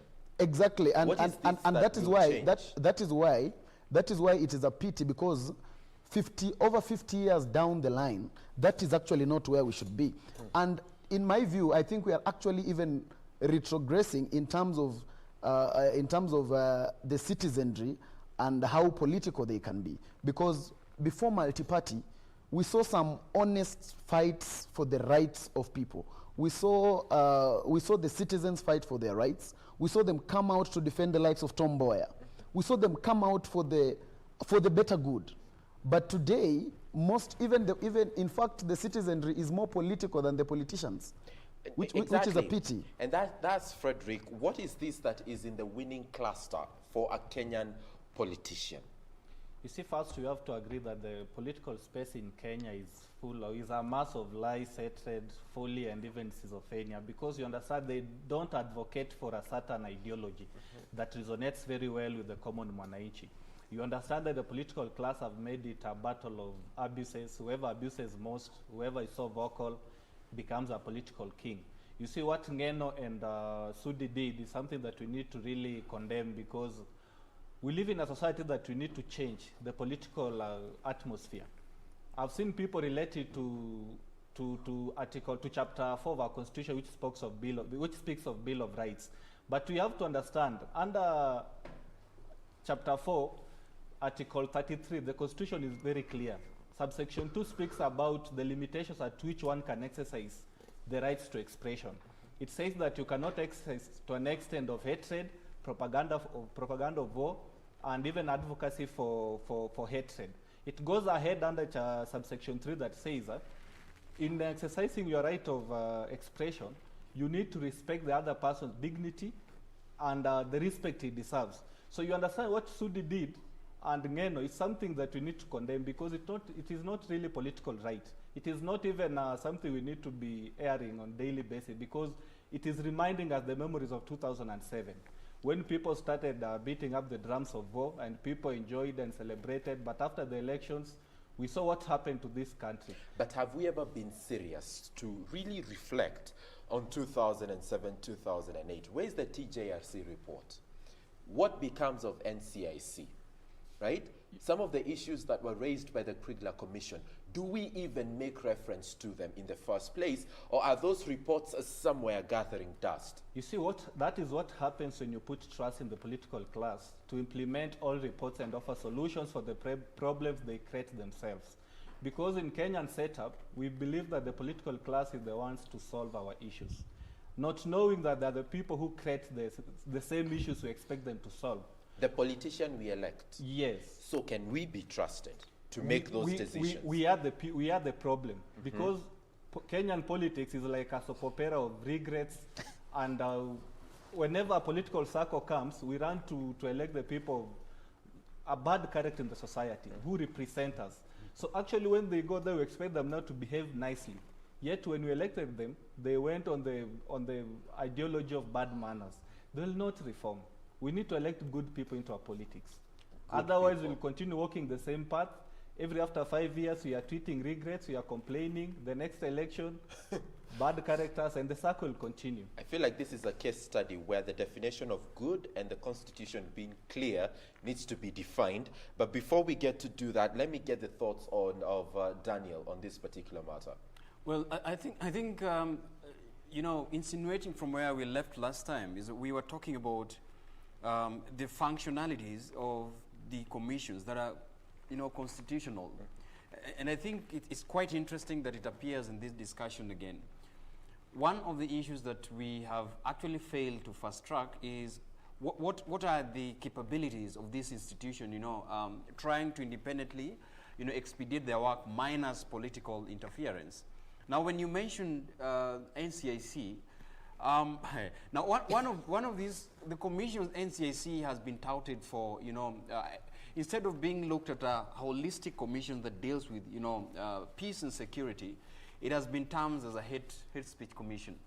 And this is exactly where, again, we are looking back, where politicians would, you know, have insolent tongue and, you know, begin to incite violence and whip the ethnic emotions into individual battle. The case of Oscar Sudi and MP Ngeno. And I think there is also a thin line that I keep on advising NCIC, that you see in your part 2 and section 13, when you're describing what is called a hate speech, begin to distinguish whether hate speech also covers moral issues. Because that then becomes a very, you know, not a clear ground. Somebody will insult a politician in the family, but then the NCIC Act do not define that as a hate speech. So you realize that the whole country and the political class is actually showing a bad example to the citizenry that is good to insult. It's good to insult somebody's family, but that is not dictated as one of the hate speech. But the moment you whip an emotional and begin to, you know, derive a whole community in this, then you become responsible for hate speech. Now, moving forward, the problem is not really as much as political class. We are actually breeding what we saw. The choices that has got consequences that we're always being told, that each and every 5 years, the representation of the people are resulting from what you're electing in the ballot. So I would be surprised when the citizenry is surprised of the leaders. That would be a very big surprise as a country. So as we are getting set, you had a very interesting discussion here. Yeah. That what is it that each and every 5 years, we elect leaders and then we begin to have a nation of lamentation? All the 5 years, we're just a nation that lamenting. We have normalized. You know, we've normalized this and make it so anomic that when we are always asking, but what went wrong? It all begins in the choices that we elect. And, you know, Oscar Sudi is not really coming from mass. It's coming from citizenry. And there are whole people who are justifying the acts that he has done. And he won by a majority. And he won by a majority. Okay. And surprisingly, if he stands in a ballot today, he'll be re-elected again overwhelmingly. So we really have to realize as a citizenry, what really do we have to converse through? Okay. Interesting discussion so far, and we invite your voice and opinion when it comes to the discourse that we're having right here on set at KBC Channel 1 is our Twitter platform, hashtag Good Morning Kenya. We are taking a break, but when we return, you will not be elected by simply telling people they are poor or you were once poor. That is Governor Joho to Deputy President William Ruto. We begin on that note once we return.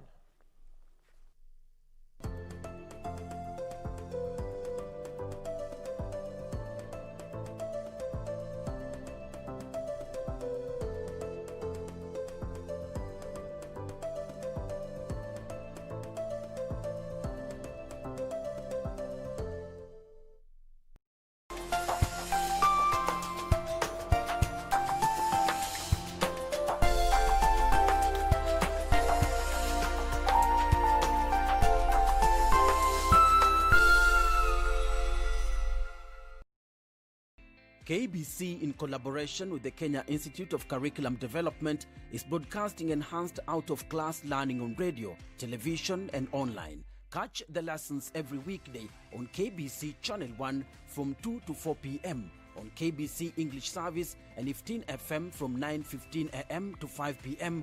and Radio Taifa from 10 a.m. to 11 a.m.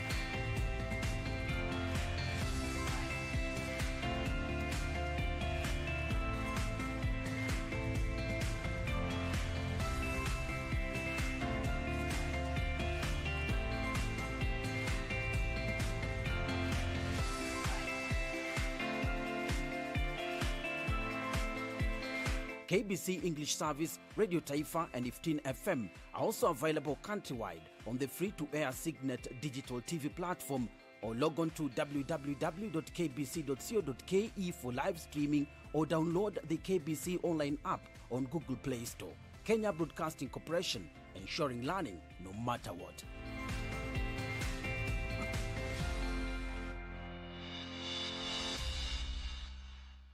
Tonight on KBC Channel 1. I have worked hard for this opportunity. I had to make many sacrifices. You need to prove Acharya Chanakya completely wrong. Let me go, Sushil!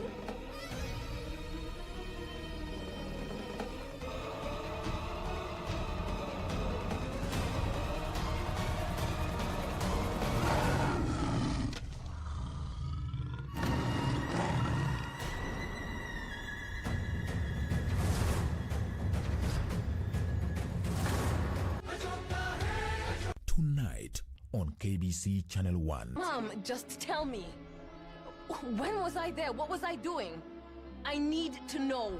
Now! You forget. I told you I'm not doing press. This is Pierre. It's different. I don't see it. Just go with the flow. What if I don't? Where in the world have you been? You had me worried. You can't just disappear without letting me know where you're going. I can't live like this, Mom. Who are you? Someone who's got a long way to go.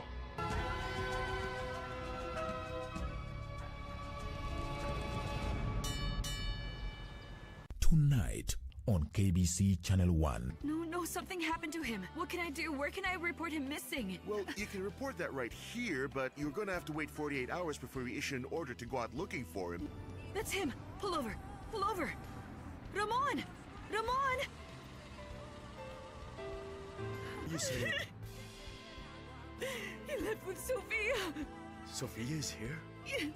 Yes, she came here looking for him last night, and he left me for her.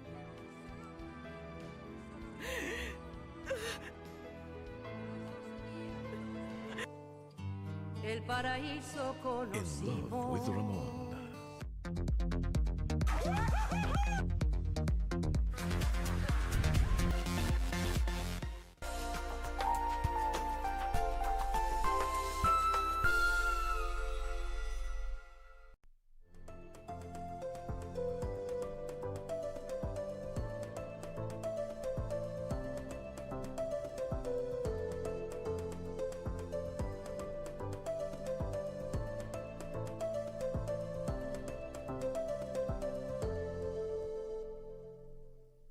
And in case you're just joining us, thank you so much for choosing KBC Channel 1 to kickstart your morning. Trust me, this is the only way to start your day. My name is Samuel Njoroge. Welcome to Eye on Politics right here on Good Morning Kenya. You found us just discussing a couple of political activities that have happened over the past 7 days, getting the voice of Advice Mundalo, Frederick Saisa, and Daniel Orogo. Gentlemen, thank you so much for being a part of this show so far. And I would like to come to you, Advice, in terms of the exponential potential of the Deputy President. Should he clinch the seat come 2022? We saw Joho tell him, because this has been the narrative, the hustler's narrative. I have been poor like you have been poor. Trust me, I understand your issues. Will that earn him the seat? Sam, about the Deputy President being president in 2022 or not, I think that is a question majorly for the voter to decide. But then about my opinion about the statement made by Governor Joho, first of all, I want to disagree with the theory and this farce that just because someone is rich or someone is poor, it then has a dictate on then the kind of leadership that they can offer a country. I don't think leadership is about financial background of people. It is basically about the ability of the people to lead, and therefore we cannot be able to really tie the two together. Hold that thought, Kapla, to endelea Advice. Yes. The narrative has been the reason you're rich is because you come from a dynasty which has contributed to me being poor. Can we then totally disapprove that line of thinking? I would want to disapprove it, Sam, because we have to look at it holistically. You know, the problem is we keep looking at this matter as a matter about President Uhuru Kenyatta, Raila Odinga, Musalia Mudavadi. I don't think it is just about that, because once we put that thought and let people believe it and it sinks into us as a people, tomorrow the children of chiefs will start suffering in the villages. The next day, the child of the principal in school will also start being called a dynasty. The other day, now the graduate who came out of school together with you, Sam, and is not at KBC today, starts thinking the reason they are not at KBC is because Sam is at KBC. Yeah, so we really have to debunk that theory. And when you look at Deputy President William Ruto, I think Deputy President William Ruto makes that remark not because he believes in it, but it's because it is the most politically convenient thing to say today. Because when you look at the history, the Deputy President worked very well for former President Moi. He was part of the YK-92. He came, and at the historic Kenyan moment, when people felt that it was enough of 24 years of President Moi, the Deputy President, when everyone else went to NAC, he supported Uhuru Kenyatta. So we can say he stayed put to the dynasty. Yeah? And when we came out again, and President Uhuru Kenyatta even lost the election, and later on President Uhuru Kenyatta still came back to the people, it is again the Deputy President who came back to us and told people that it is not about his father, it is now about him. He's told us not to judge Uhuru Kenyatta by the sins of his father. That is what William Ruto told us in 2013-2017. He cannot go back on those words today, and now he wants us to now judge them by their backgrounds. I think that is basically being not being honest with Kenyans. And I think the Deputy President, he's a good politician, and he knows what to say, what time. And I think that is just the most convenient thing to say at this time that favors his politics. But it's not because he believes in it. It's because it's the narrative that sells him most. The middle class, though, Frederick, and the rich are said not to vote at all.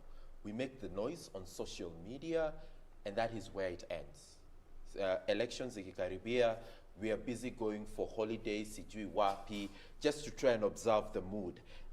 Given that in mind, doesn't that statement in itself, that line of thinking in itself, come with a certain clout and political mileage that could work for the Deputy President?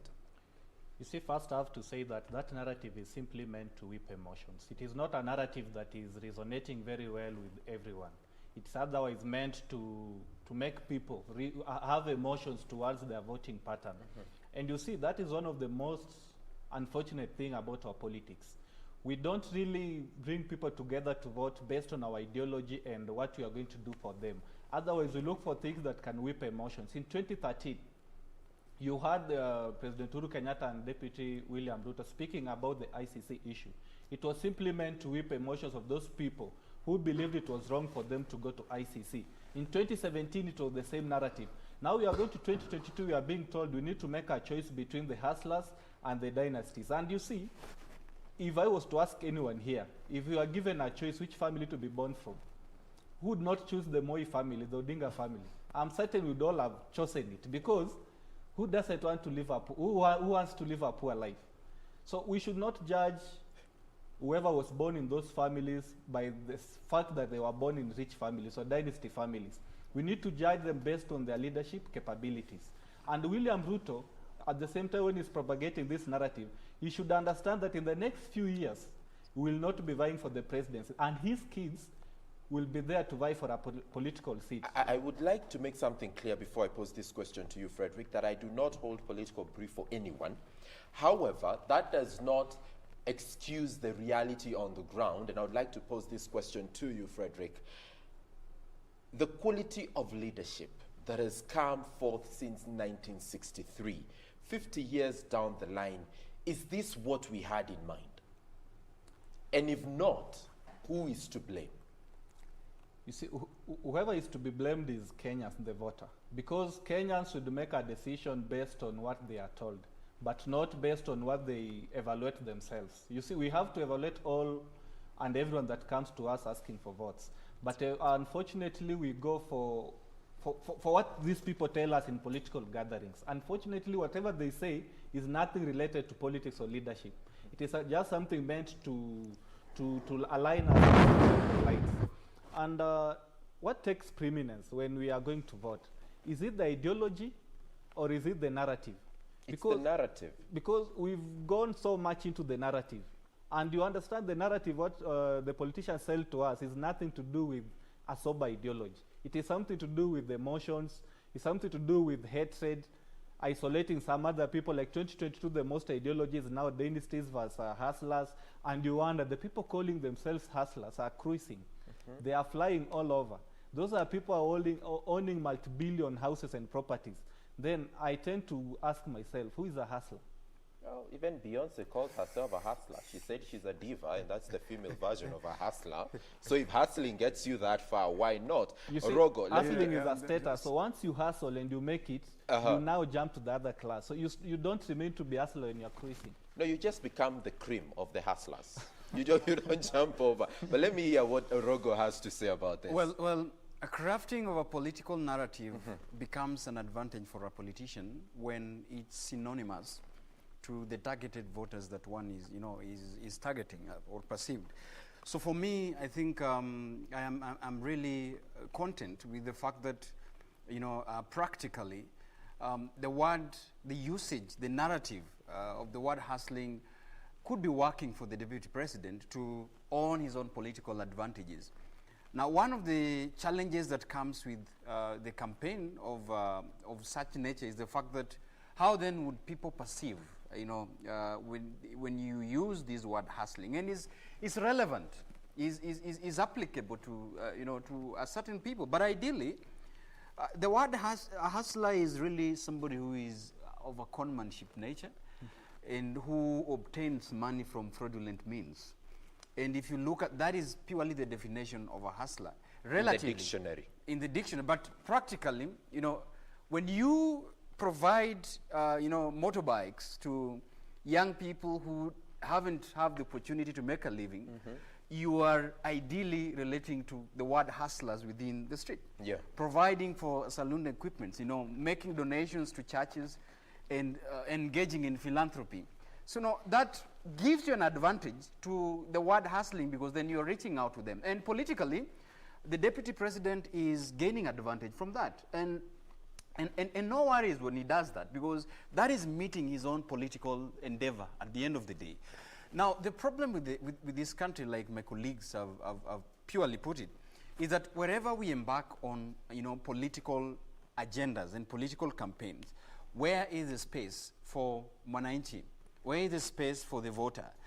And we were discussing here on set, the drumbeats about 2022, the drumbeats about Building Bridges initiative. Where is the space of a common mwananchi, even in the rallies? Do we have a point where the citizenry decides exactly that this is a manifesto that fulfills what I need? What is the rate of public participation? I keep on asking this panel. The moment we begin to have politicians move around and tell us what they would really want and decide to read the constitution, decide to read amendment on our behalf, does Mwananchi have a say at the end of the day that this is what really meets the criteria of what I want? They should, but they don't. They should, but they don't. So which makes me think the supremacy of the constitutions is pivotal to Mwananchi, because that then the word, the supremacy, the next phrase is the Mwananchi of Kenya. But do we really realize that it is our own supremacy to decide on the direction the political class is taking? But gentlemen, have we forgotten that towards the run-up of 2013 and 2017 election, we were told that there is an increase in the number of young voters, right? And thus every politician gave themselves a youth-relatable name. That is when we got Rao, Baba, that's when we got Unye, that's how we got Hustler, that's how we got PK, that's how we got Weta, because the narrative then was the young people will get you there. It has also been interpreted that since 2017 till now, a couple of factors have worked against our economy. Thus, people do not have money in their pockets. A majority of them are either poor or hustling to survive. Advice, we're looking up to you for your wisdom on this. Would it be prudent to disapprove, to not be sensitive to the narrative that the deputy president is now slowly crafting? That, you know what, I'm a hustler like you, I understand you, and if you trust me, I will lead you there, out of your poverty. You know, Sam, the deputy president is not wrong to do that, because before he is the deputy president, he is first a politician. And a politician first serves their personal interest. And what the deputy president will do, he will do anything that will be able to get him to what he wants. Now, it is purely our prerogative to choose whether we want to believe him or not to believe him. And unfortunately today, we have a population of young people who are very self-centered, who do not necessarily believe in systems, who want to more or less survive and get to the next level. So we have a population that is not built on ideology in the first place. So as young people, we are first of all not built on ideology.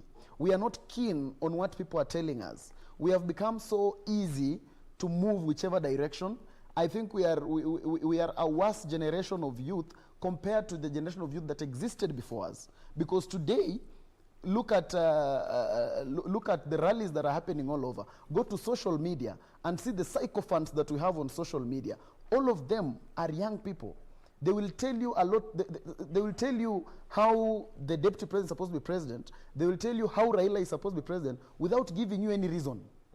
They are purely just making their decision based on their emotions and which side of their bread is buttered. Now that is the unfortunate scenario that we have with the young population today. But when it comes to about the president and relating with the hustler generation, it is in my view not very right for a sitting sitting deputy president who is in office today to be helping people outside office. When you give people wheelbarrows and motorbikes, yes, it appeals to the public relations, it appeals to emotion, and some you are in communication and you understand that is big on communication. It pulls the numbers on communication. It's how we would handle it. But is it necessarily how a deputy president should be handling issues? He's handling issues as if he's out of office, because the deputy president is supposed to be solving the problems of Kenyans holistically. But is he in office? He is in office, Sam, because constitutionally that he has been sidelined.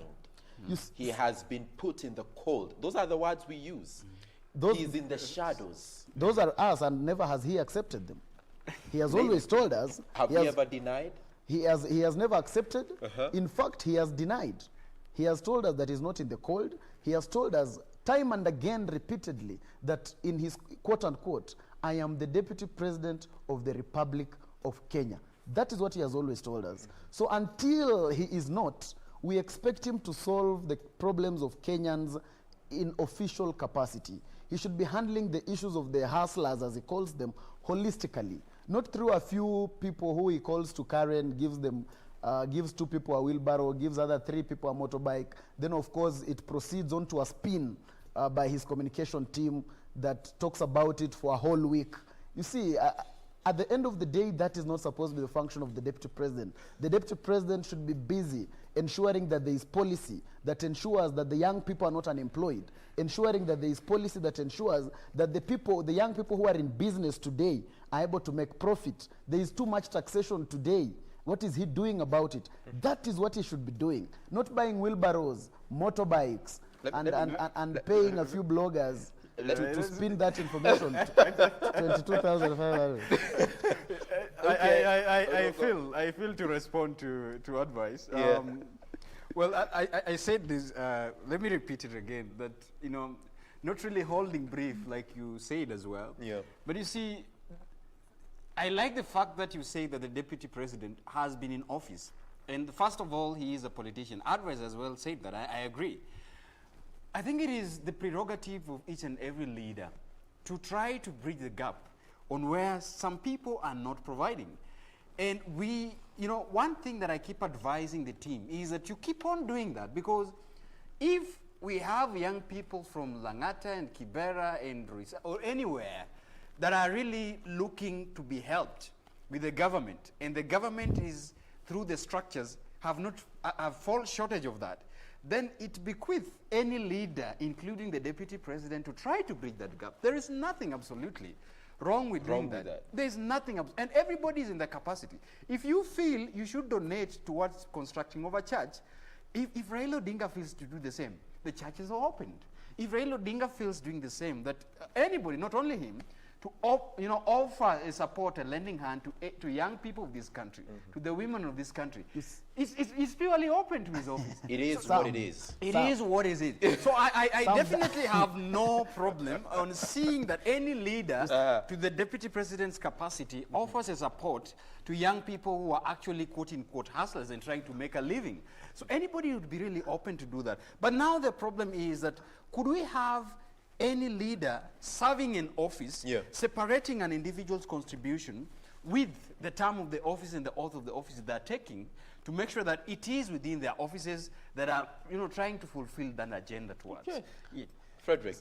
You see, in accordance to Kenyan perspective, the definition of a youth is a group of people who are unemployed, not very well represented, and even not feeling good in participation in terms of Kenyan leadership.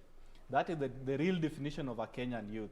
And the Constitution tells us these people are about 75% of our population. Now, that brings the question that if you call 10 people of 75% of Kenyan population and donate to them wheelbarrows and piki-piki and the rest, are you really empowering youth? That's the big question we need to ask ourselves. The devil lies in what is the intention. Is it really to empower youth, or is it really to come up with something that will bring a good public relations? So whatever the deputy president is doing is not something really to empower the youth. He's just simply playing politics because he's a politician. If he was very well interested in empowering youth, he's at the deputy president. He should have come up with strategies to create employment. Like he was campaigning, he used to tell us that interns will be paid, they will create employment. We are not seeing that. Instead, you are seeing donations. What will a wheelbarrow help a university graduate? Wheelbarrows are expensive in this country. We cannot we bought some at 100,000 Kenya shillings. We cannot continue. Wheelbarrows are expensive, Frederick. You see, we cannot continue glorifying mediocrity in the name of helping youth. Youth of this country need substantive measures to help them elevate their living standards from poverty and even help their families grow. We cannot come here and embrace political actions and people trying to whip emotions, and we are saying now those people are helping. The person at the level of the deputy president, whatever he does is meant to believe it's a government thing. So when he donates wheelbarrows, some of us think it is the government donating wheelbarrows. Yet, I believe the government should come up with the industries. But should he come is up government. He is. He is deputy president. Yes, he is the government. So assuming the government today now put aside 10 billion to buy wheelbarrows and pick-pickets for youth, and then they call it empowerment. Is it real empowerment? Now, the question I will pose in the interest of being balanced, what stops the other side from doing so? That's what Sam, I've you asked. say, That is what because I've asked. Orogo Yeah, asked that and question. you Sam, know, what stops I'm any other person? I'm very willing to answer that question. Doing that? Should we continue going copy pasting something that should stop in the name of, because him is buying wheelbarrows, let us now buy slashers? No, let us change the political dynamic of this country. We are youth, and we should now ask for something that is worth us, not something that these people are giving us for the purposes of their selfish ambition. What is worth us? What is worth us is a framework that can create employment, industrialization, reviving of the sugar industries, helping students who are in universities to pay their loans. Something that we don't have 50 plus years down the line. Yes. And definitely we might not really have it even if we are given another 45 years. And I would still say in this panel that, without fear of contradiction, this is a government that has been here now for 2 terms.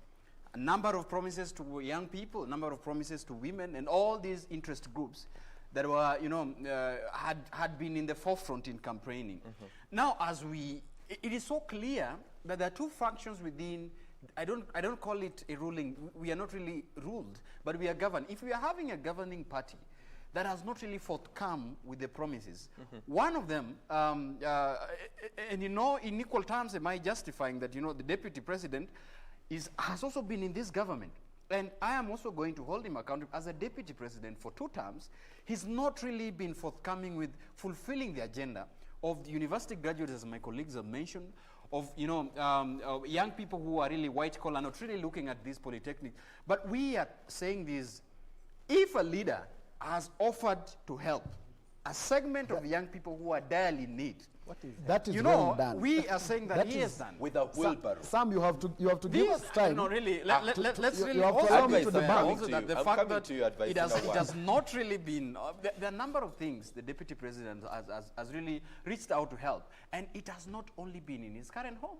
He's been going through even helping within constituencies in the country. Everywhere he makes a stoppage, there is a value that he lives. He might not live as a deputy president, but as a leader who sees the need, he's not really seeing the need, he has seen the need to help.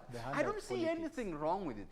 All other leaders has equally traversed this country, including, the head of state and the opposition leader, who I don't know is in the government or still in the opposition, has the prerogative to help young people. Let me hear from advice. Sam. Yes.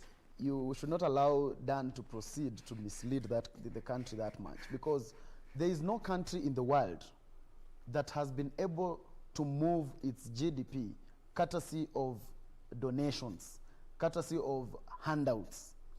We cannot transform a country through that culture. And that is why we have charitable organizations and we have foundations that can be able to do that work. When the people entrust you with the leadership of the country, you must be able to put up mechanisms that transform the country, not mechanisms that transform a few people here and there. And therefore, it is wrong for us to be able to say that other leaders should be able to copy and do that just because we feel that is popular. Once every other leader starts doing that, then what is the need for us to have a government? A government is supposed to steer the wheels of development holistically. The wheels of development that can be able to transform a country. Because if we were to be able to survive on handouts and donations, then your parents needed not to take you to school. They would have given you handouts of 50 shillings, 100 shillings. They would have bought you a brick game in those days. They would have brought you a PS7, and that would have never made you a better human being. The reason why you are a better human being today is because someone decided that they will invest holistically in you. They took you to school. They took you through a process, and that is why at the end of the day, you turn out to be a better human being. But if we were to go the donations way, then parents would just be giving us biscuits. They buy you pens. They buy you brick game. That is not the way we can be able to go as a country. And therefore, the deputy president needs to run away from that thing. Very quickly. I don't disagree that it is okay for him to give those wheelbarrows. But as the deputy president, we expect more from him because we have given him mandate, a salary, and an office. If he was doing it as an independent, if Orogo does it, that is fine. But as the deputy president, there's someone here who's saying, his name is Peter, he's saying, Nyinyi amjui Ruto. This guy learned from the dawn of politics himself, that is Moi. Everything he does is strategic and for the long game. He is building his legacy. Final word. Frederick, let me begin with you.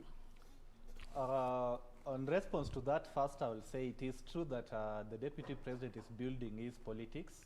That is very true, but unfortunately to the expense of the Kenyans, we expect a leader who is so sober. And it is not even the deputy president alone, it is the entire group, the entire class of our politicians. They really don't, or they are not really interested in uplifting the lives of Kenyans because they want to make us poor so as to lead us. And that is a narrative we've been building on. But to end that, I would like to call on the youth of this country. Let us now have a focused mind when you're coming to vote. Let us vote based on ideology. Let us vote based on what we want. Let us vote based on the real definition of youth. If you are to vote a youth, vote a person who has a youth interest, but not people who have self-interest, but advancing it on the youth agenda. We need leaders. By the way, speaking of youth, and sorry to cut you short, who's the representative of the youth in the East Africa Legislative Assembly? One of them is the son to the former deputy president, William. No, Kalonzo Musyoka. Yeah. Okay. What's Odinga's brother's role in it? I don't know which group of people he's representing, but that is the most unfortunate thing with our politics. We come up and pick the politicians to represent interests of people who are so much marginalized. Let me go to advice. It is high time that Kenyans get to realize that every political leader that we have, first of all, advances their own personal interests. And that is why it is not abnormal when you see tomorrow William Ruto waking up in the morning and proceeding to even work with Raila Odinga. It is not abnormal for Raila Odinga to even work with Musalia Mudavadi, because all this group of people, all this clout of politicians advance their own selfish agenda first, their own interests first, before our other interests. It's time Kenyans ask themselves, as we support these people, which agenda do we advance for ourselves? It is time as a society we also have interests and start advancing our interests. Let us stop always helping politicians advance their own interests, because we will talk till tomorrow morning, we will talk till the chicken come home, but at the end of the day, every human being, first of all, has their interest at heart first. It is not wrong for William Ruto to have a personal agenda that makes you vote for him. But as you vote for him, what is your agenda and what is your interest? That is what I can be able to live behind. Dan, over to you. 1 minute. We are headed towards an election. I think there's a call for sobriety for each and every citizens of this country.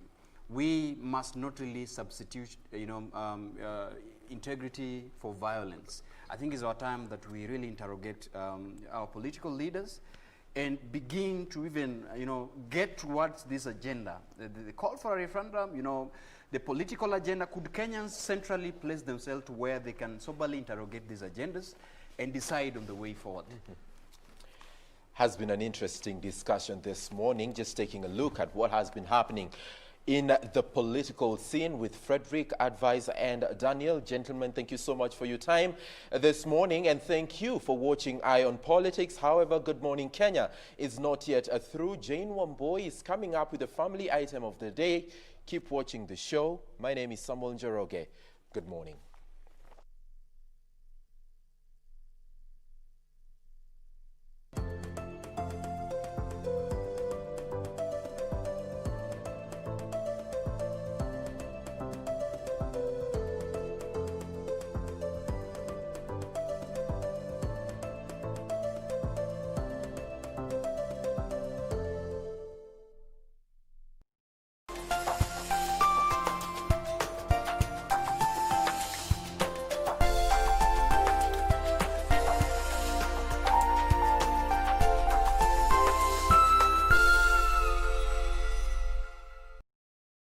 na msibabaishwe na yale mnayoyapitia, hata yawe magumu kiasi gani.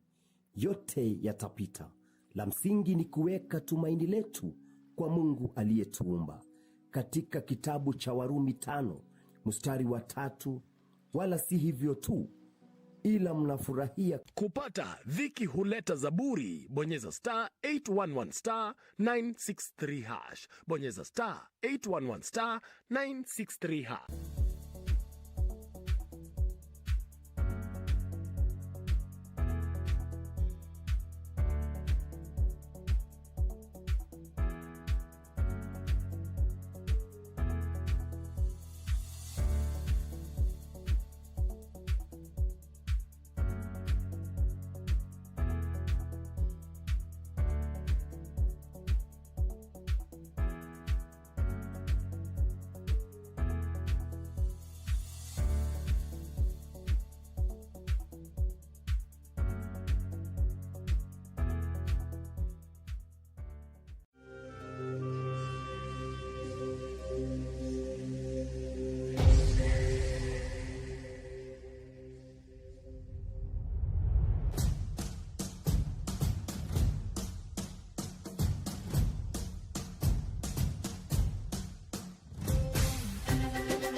Thank you for staying with us right here on Good Morning Kenya. I am Jane Omboy for just joining us, and this is Family Check, where we get to talk about matters concerning the family. And today we're going to be looking at relationships. Given relationships are part of us as humans, we are relational, and relationships are an aspect that has been really affected during this pandemic, either bringing out the good or the bad, depending on which situation you are in. And just before we went on air, I was just asking my colleague Sam here, if there can be love without respect, or the other way around, can there be respect without love? And according to him, he supports the second school of thought. There can be respect without love, but you cannot love someone who you don't respect. And that is the conversation we want to have today when it comes to relationship during this time that we are at home, we are forced to stay with our loved ones, those who we are intimate with, but you find the way we are relating because we're spending so much time together. You tend to rub shoulders here and there, and to some extent, some have actually broken up, and others have actually mended those relationships. But for those who are struggling with their relationships during this time, how do you get back to the basics of your relationship? And so today, we are going to be focusing on love and respect. Now, I came across this saying that, respect is the greatest form of expression of love. But is it really so? Do men understand respect? Do men understand love through respect? And women understand respect through love? That is a question that we are going to be answering this morning. Excuse me. And we welcome you to be part of this conversation. The hashtag to use on Twitter is Good Morning Kenya. @JenWamboy is my handle across all social media platforms. Our official station handle is at KBC Channel 1. So joining us right now for this particular discussion, we have two guests with us this morning.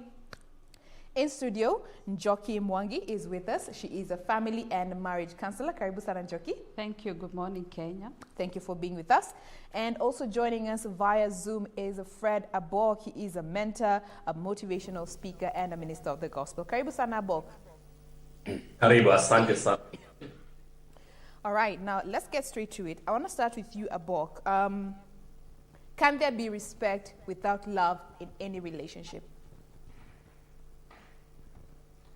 Yeah, thank you so much, Jen, for having me. It's been a while for after being in this show. But what I want to say is that respect flows from love because it's love is not an issue of feeling, but is an issue of the heart.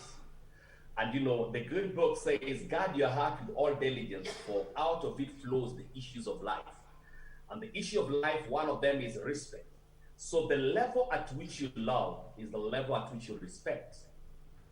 Now, there can be a formalized respect that has no love, but that one is actually based on what is someone getting out of you.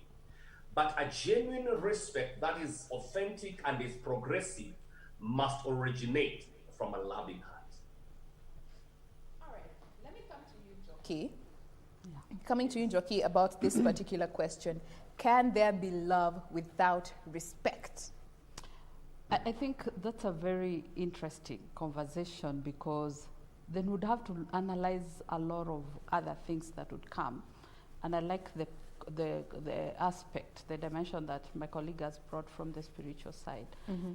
But they're also looking at other different things, like, for example, communities where people get married and they've never met. I mean, it was not founded on love initially. Mm-hmm. And even our cultural context where marriages were ideally arranged marriages. So most of the people came in as a result of even respecting the culture and going into those relationships, not even from love, but just out of that thing of the norm of what is expected. But then interrogating also and looking at it and saying that love is a feeling, and feelings come and go. Yes. So there's also the aspect of commitment in that relationship. What happens 2 and 3 years later when you've hurt each other and so many things have happened and that feeling has gone? How do we go back into working into this relationship? So then can we say that there can be respect without love in a relationship, and especially romantic relationships? It's a you know, that situation that you're not very sure. Yeah. Because also I would need to understand what love is. The way I want to be respected or loved is very different from my spouse. So it is about, he may be feeling like he's loving me, but that is not the way I interpret love. Okay. I may be feeling like I'm respecting him, but that is not the way he is. He's feeling it. So going back and saying, really, how does Njoki want to be loved by her husband? How does my husband define respect as? So that also going to the individual, away from what the culture is saying, away from what even other relationship experts are saying, and saying, for this marriage idea, this is what you're talking about, something very specific to ourselves. All right. Now, let me come to you, Abok. You know, they say that women are better at showing love and men are better at showing respect. In essence, men run on respect and women run on love. Do you support this narrative? Somehow, I would say it's working, but I think if we make it to be the basis of the relationship, then it will be a little bit hypothetical. Because actually respect is, in relationship, actually is reflected in how you treat each other, you know, on a daily basis. And even if you disagree or fail or have an argument, you know, it's supposed to actually happen in an environment that you still value one another based on how you communicate your grievances and how you express your pain.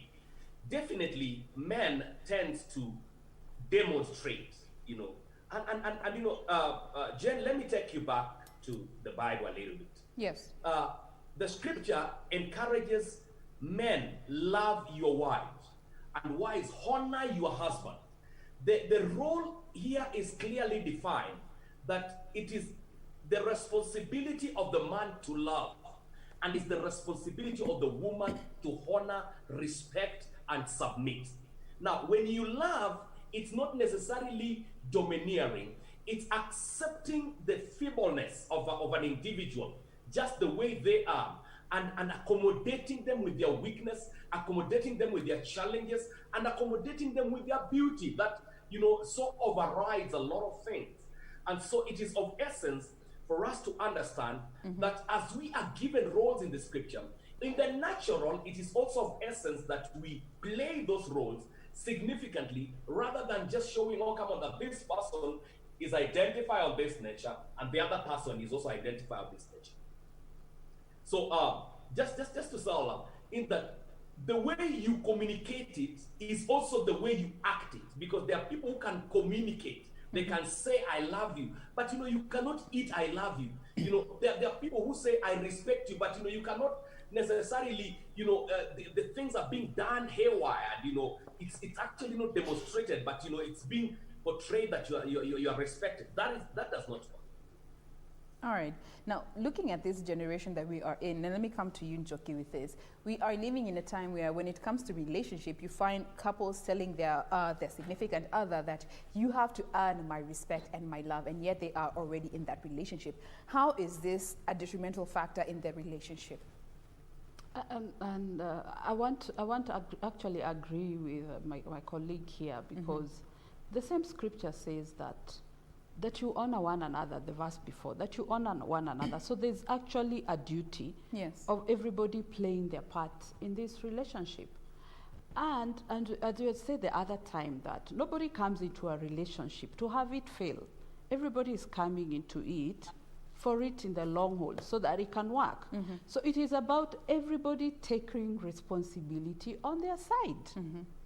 It is not about you do it first and then I'll do it. Can I take responsibility on my part? Can I say, this is where I'm failing and I'm willing to work on it? And most times it will have a ripple effect. Because if I don't do what I need to do, then it will work against me. But if I just do what I need to do, somehow somebody will just get tired of playing this game alone. So it's just about going back to my own personal responsibility and say, this is what I'm going to do for this marriage. But also requiring or asking the other person.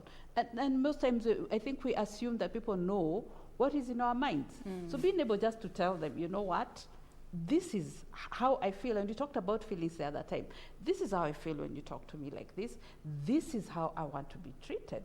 So that you're not acting on assumptions, but talking about you actually teaching the other person or telling them what is required instead of assuming. And they're thinking, oh, I love you. I'll give you an example. When we were young in our marriage, my husband would buy me flowers a lot. And I have really nothing for flowers, but I love chocolate. And he'd come home excited, and I'm thinking, okay. And he's thinking, oh, you're not even grateful. I mean, and resentment starts building up. I mean, it had to be a point where we are talking like, you know what? I prefer a pair of shoes, a handbag, chocolates in there.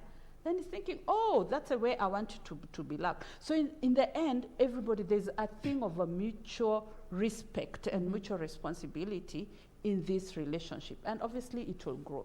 And that brings me to the next aspect that, leads to so many relationships suffering, and this is communication and poor communication at that. Abok, looking at how we tend to communicate how we want to be loved and how respect, the forms of respect that we would like, do you think we are doing well when it comes to that regard? I think, John, what needs to be understood is that communication must actually thrive from an environment. Because communication is not valid until the environment is created that communication lands in a heart that is receptive to that communication. What do I really necessarily mean? When we communicate, it's not just that we are communicating to set the point home. I always say it's landing the plane vis-a-vis enjoying the ride. But you're communicating by making sure, am I being understood? And am I also creating an environment that even if that communication was to be communicated to me, I would reciprocate or I would receive it based on how I desire. So, since I said earlier that this is an issue of the heart, taking an openly and honesty with each other, being honest with yourself, it's very essential that when we communicate it, it's bring on the element of environment of grace and love and care that the person actually would really need. But also, when it's communication, it involves listening to each other. Is the person listening? And is he listening with honor? Is he listening with respect? Is he listening with understanding? Is he listening with, that compassion? So communication is very vital, because one thing that the enemy fights on when it comes on into distangling the relationship is that he deals with, first of all, making sure that there is no communication. So communication is essential, but communication should be based on an environment that actually people thrive without being victimized based on what they're going through, and then being shared in communication. And Joki, also your thoughts in regards to this particular aspect of communication, looking at how it can be a double-edged sword, in that it can help foster love and respect, and also it can bring down love and respect in any relationship. Oh, I totally agree, Jane. You know, even when people come for counseling, most of the issues, I mean, communication is the base, like the basic of every relationship. And when most people come and you find out how are you interacting with yourselves and all that, you find that communication was thrown out of the door a long time ago. So even if they're bringing issues of finances, sex, in-laws, basically it's because they were not able to communicate about these issues. But also, as my colleague has said, that communication is about active listening, that you're listening passionately to this person. You're not just listening to the words that they're saying, but you're also listening to the feelings that are coming with that and the thoughts that are coming there. But also there's another big part of communication that most people ignore. There's the non-verbal. The non-verbal communication speaks a lot, possibly up to 90%. There is what I'm communicating with my body and my eyes. I mean, you can read this one is not really happy. Cues. She's not in this thing. So being able to understand even how your partner or your spouse or significant other is trying to tell you with their body movement, their tones and their variations, just to be able to understand. I think there's an issue here that needs. And of course, if issues are not addressed at communication, then contempt comes in, and with contempt, definitely people start disrespecting each other because of many underlying issues that are swept under the carpet over the time. Okay. Now, let's bring in this whole aspect of gender roles. As we have found in society, there are gender roles that have been assigned to the different genders. And you find in a relationship, sometimes those roles may overlap here and there. And in that, could offend the other partner when it comes to their understanding of love and their understanding of respect. Abok, when it comes to gender roles and knowing how to use them in a way that will build your love and respect, as opposed to understanding them in the negative aspects. Yeah, roles can be very essential in building unity and stabilization in marriage. But roles can also be discontention in marriage. What I would like to bring in, Jane, is that roles are not cast on stone. When it comes into a relationship, people need to sit down and get to agree. Relationships do not thrive because people are there to their roles, but the flexibility of each and every partner in that relationship to see to it that what I'm doing is for the best interest of my partner. For example, if I say that I'm a man and I don't get into the kitchen, and it's never my responsibility to get the kitchen, what about the day my wife is sick and I have to be the one to be in the kitchen? If I get into the kitchen, I don't look at myself that I'm now smaller. And if my wife pays bills, she doesn't look like she is the one who has married me. Now, the best way to handle the roles is to be flexible and have the interest of your partner at heart. When the interest overrides roles becomes opportunity to enhancing relationship and to bring love within the company. But when it is a cast on stone, that you know what, this is a work of a woman, this is a work of a man, then there will be a discontention, and then it will actually begin to have strife in that relationship. So let us be very careful, because some of the things, and actually in my counseling session, what I've actually always been able to bring contention in a relationship is when people cast roles on stone. A wife is actually earning on well, the husband is not earning, and they say, you know what, the work of paying rent and bills is for a man. And so even if he has millions there, he will not attempt to chip in the bills, because according to the way it is made, this role is for so and so. So let us not make roles a cast of stone, but let us be flexible and above all, have our partner's interest at heart. All right, and there's one Kelsey here on Twitter who actually agrees with you, saying that gender roles are our curse as Africans. We need to understand that some of these household responsibilities are supposed to be life skills and not gender roles per se. Understanding that roles have, you need to adjust as and when the time comes. Njoki? I totally agree. I mean, most of the roles that we're having now, they've come from our communities, and times have changed. From a cultural base. From a cultural perspective, and times have changed. Then days, mothers would be left at home and take care of the children, and the men would go to look for food. But times have changed. Now we're in a society where women are also required to work. I mean, times are difficult, so we're looking at even taking roles in even taking care of the children. And times have really changed. I think it's about not being rigid and being flexible enough to change with the times and really adapt. But another thing I want to add, Jane, is about, we ask people when they come for counseling, what does your marriage say about you? Remember we talked about there is me as a wife, there's this my husband, then there's a marriage as a different person. What is this marriage saying about me? About me, Njoki, what is this marriage saying about my husband? So sitting there and saying, what do we want our marriage to say about? And being able to separate these marriages from what the society is saying, from what the family is saying, because that is external pressure. And most of the time, external pressure is what is actually breaking marriages. Yes. So being able to say, this is our family, this is what is going to define our family.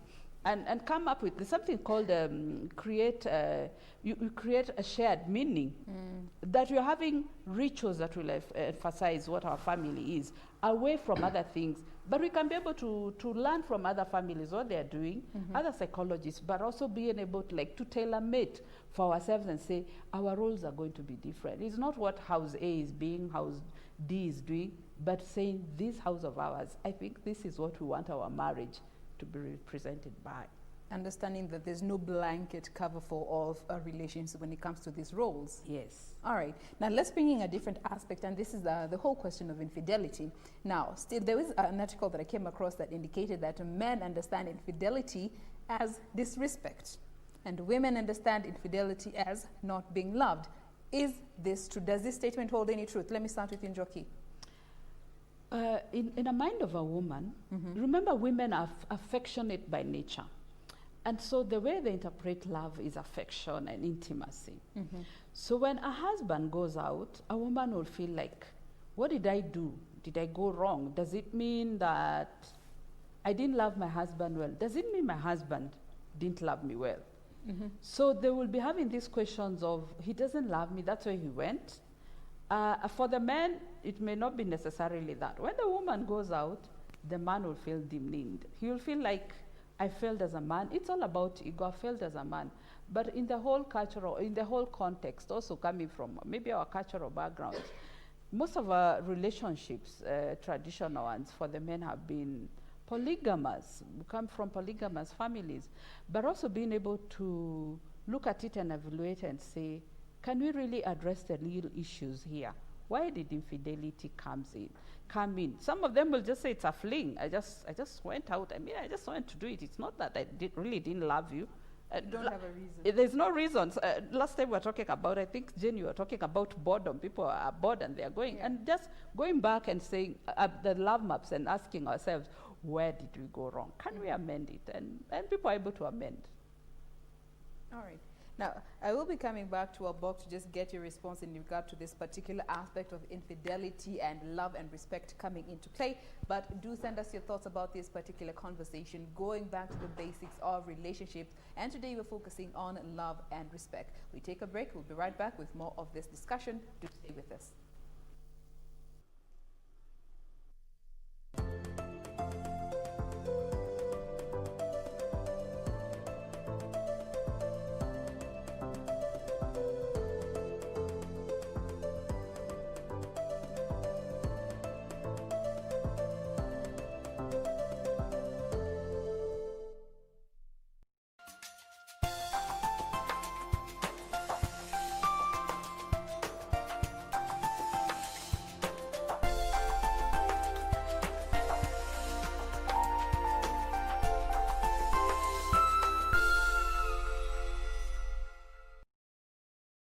Tonight on KBC Channel 1. I have worked hard for this opportunity. I had to make many sacrifices. You need to prove Acharya Chanakya completely wrong. Let me go, Sushil!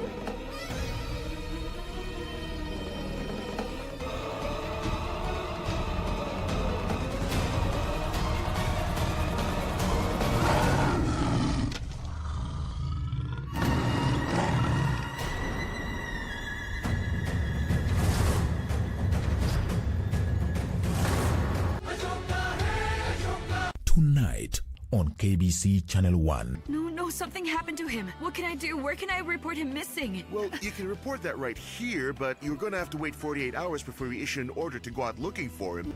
That's him. Pull over. Pull over. Ramon! Ramon! He's here.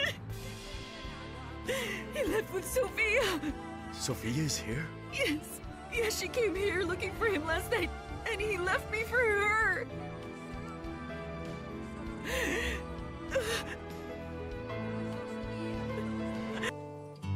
El paraíso conocimos. In love with Ramon.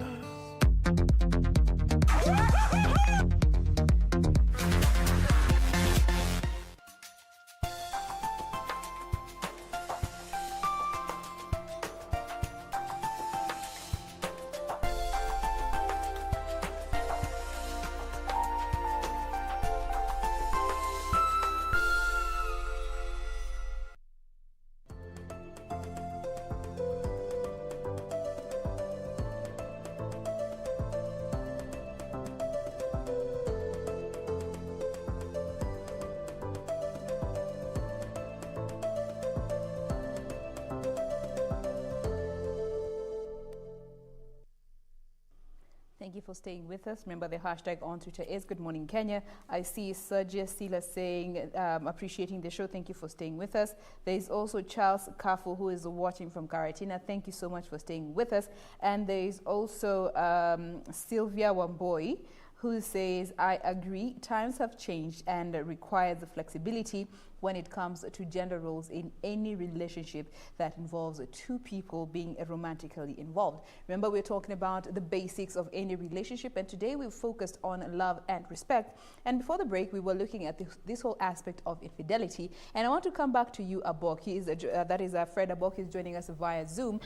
Understanding infidelity, it is said that men look at infidelity as a sign of disrespect and women perceive infidelity as a sign of not being loved. Do you agree with this school of thought? I do agree, Jane. What I would only want to clarify is that when it comes to men, and I want to put this in perspective, that when a man is infidelity, is not that he is not respecting the wife, but he's not respecting himself, because when it comes to relationship, there's the element of living and cleaving. For a man shall live and then cleave. Now, which means when you are actually being infidelity, your understanding of living was not incommensurate with the level of cleaving, because you cannot divide your attention. You cannot give the best to two. You can only give the best to one. And so it is of great essence that we get to understand that when men are involved in infidelity, they are disrespecting themselves.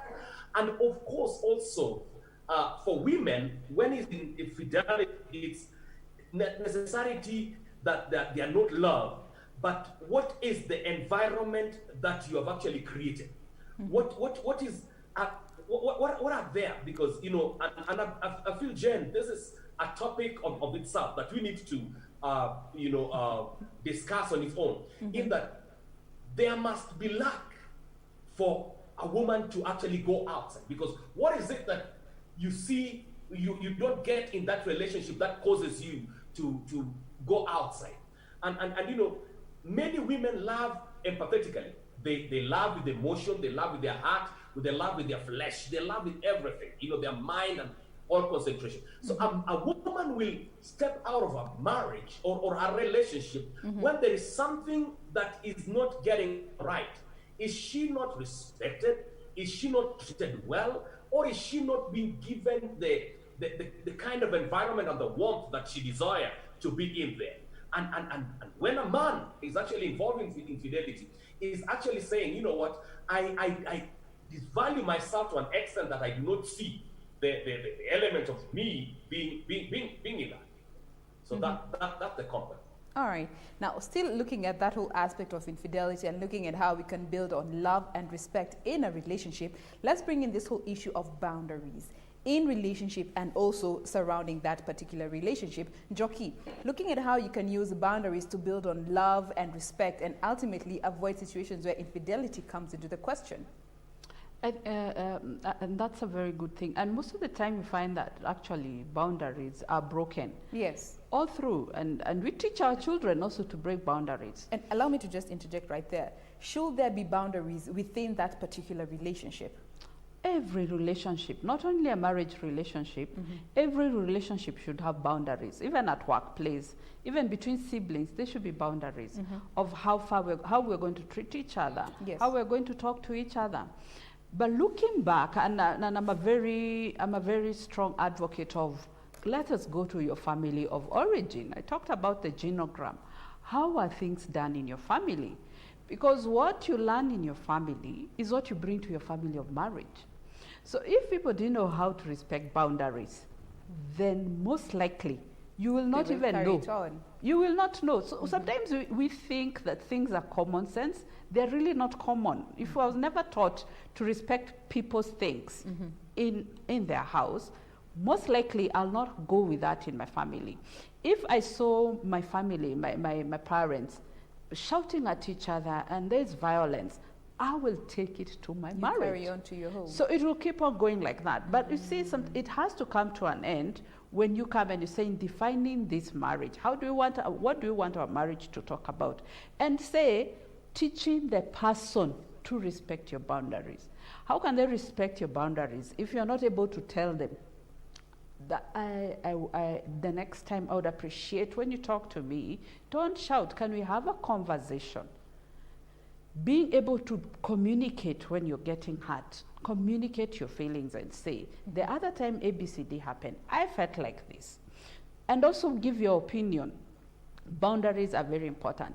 Interestingly, I was reading something and they say 86%, actually people think marriages break out of infidelity and other financial issues. I'm very surprised because they say 86% of marriages will break because people felt disrespected. And because of disrespect, people went into infidelity and other issues. So actually it came from somewhere. Infidelity just didn't come by itself. There were issues of disrespect, feeling you're not respected, your boundaries were not well respected. Yeah, so boundaries, I mean, it cannot even be emphasized. Even with the children, you see with the children in our houses, they want their boundaries to be respected. Don't touch my phone. When you take my thing, put it back where it was. So being able to appreciate boundaries from a very early age. And if I don't know how to set boundaries in my own marriage, how will my children be? Chances are that they will take it to their own marriages, and it goes on and on and on. All right. And there's one Kenny here on Twitter who's actually agreeing with your sentiments, saying that, you know, infidelity doesn't just happen. It is a series of events rather that happen over time, leading to that actual act of cheating. You don't just wake up and decide today is a good day to cheat. All right. Now, Abok, how can we now bring in the whole aspect of compromising in order to show love and respect for your partner as and when the situation dictates so? Great. Compromising is a vital element in marriage. In that, number one, it's important to understand that you are all from different backgrounds, from different levels. You are not getting into a relationship with someone who looks like you, behaves like you, acts like you. But you are actually getting into a relationship with someone, either you are pulling them to where you are, or you are actually coming onto their level. Because the big picture here is to have an amicable, a conducive environment for growth. You want to grow. People do not get into a relationship to be stagnated. Now, compromise is the ability to come to a level of somebody and sacrifice what you have so that you either be able to lift your partner or be able to be at the level of your partner and move together. Remember in leadership, say, if you want to go fast, go alone. But if you want to go far, go with others. Now, in relationship, we want to go far. So we compromise to be able to build one another.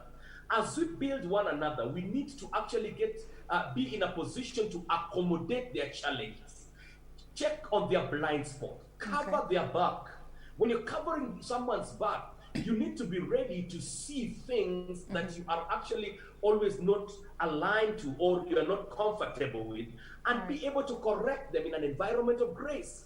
Now, when we are in a compromised situation, when you're compromising towards one another, we need also to understand that we are on sequential building, and which is progressive in such matter. So we are cognizant to the fact that there are things that I have that my partner do not have. And there are things that my partner has that I do not have. So how can I make correction? How can I accommodate affirmation? And this is always what I tell people when they make counseling. If you want to tell someone one wrong thing that they have done, could you also tell them the two good things that they do, so that the wrong become a blind spot, not really a failure? All right. That is the level of compromise. All right. Thank you so much, Abok. That is Fred Abok joining us via Zoom for this particular conversation about going back to the basics of relationship, looking at love and respect. But before we get to close this particular discussion, Jockey, your thoughts when it comes to this whole aspect of compromise. Very briefly, we are almost out of time, and your advice to our young viewers who are in relationships that are struggling, and the key aspects being love and respect. The part in short would be, we are all individuals. Our personalities are very different. Even if you're born in the same family and you're like 4 siblings, we are totally different in the way we are going to look at things. And also being able to understand in marriage that we can be together but also separate, that we can be together working for the best cause of this marriage, but separate in the way that we can make decisions separately, listen to each other's opinion without really being unkind, being able to be accommodative of each other and be kind to one another, and being able to cover each other, as my colleague is saying, where the weakness is, and be able so that we are all learning from each other. One of the most important things also in compromise is also just take responsibility. I mean, when you go wrong, say you're sorry.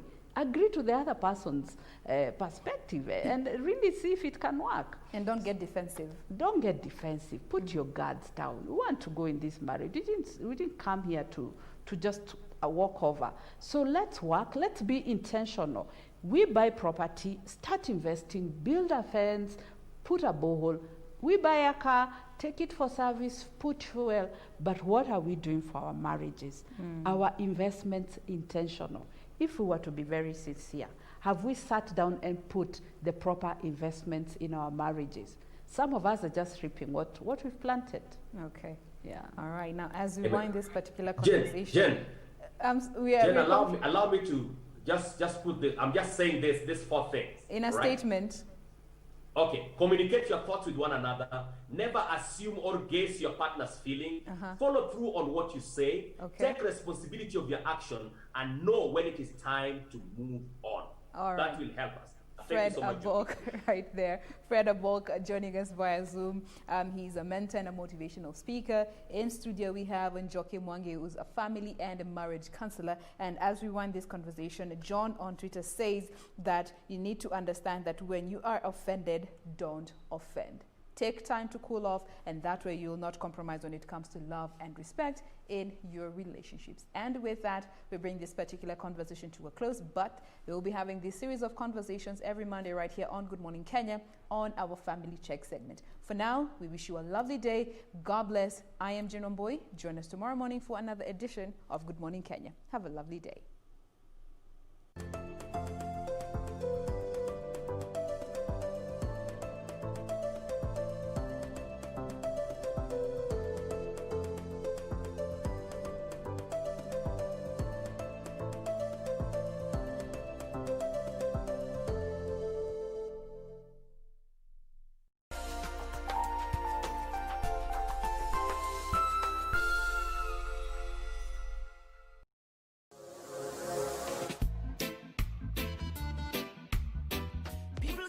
say all kind of things about you. We them on. Just shake up. Need to mush you one, done to mush you one. When your booty gon' show me now. Baby, one time. Bossy baby, give me 2 times. Full 180. Crazy. Trago y ella la botea. Let's go. Ha. I needed some with some bop in it. Mamacita, where you at? I've been trying to reach you. Choro, choro, choro, choro, choro, choro. Get the pago, get the party more, get the pago. Katoto shepu awe, ayawe, ayawe. Tekenya katoto, kamini tekenya, tekenya katoto. Tonight on KBC Channel 1. I have worked hard for this opportunity. I had to make many sacrifices. You need to prove Acharya Chanakya completely wrong. Let me go, Sushil!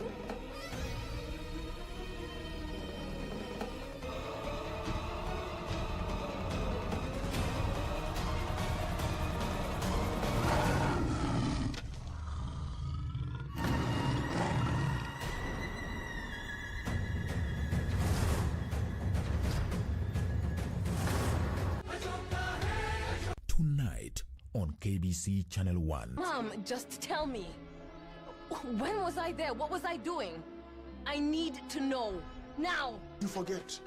I told you I'm not doing press. This is PR. It's different. I don't see it. Just go with the flow. What if I don't? Where in the world have you been?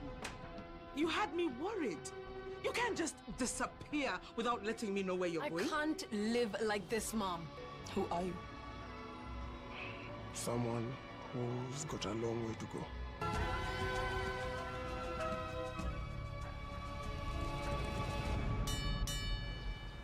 Tonight on KBC Channel 1. No, something happened to him. What can I do? Where can I report him missing? Well, you can report that right here, but you're gonna have to wait 48 hours before we issue an order to go out looking for him.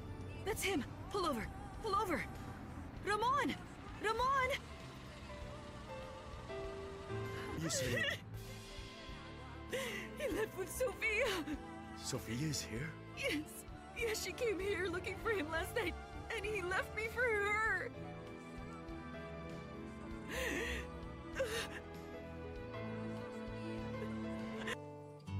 El paraíso In love with Ramon.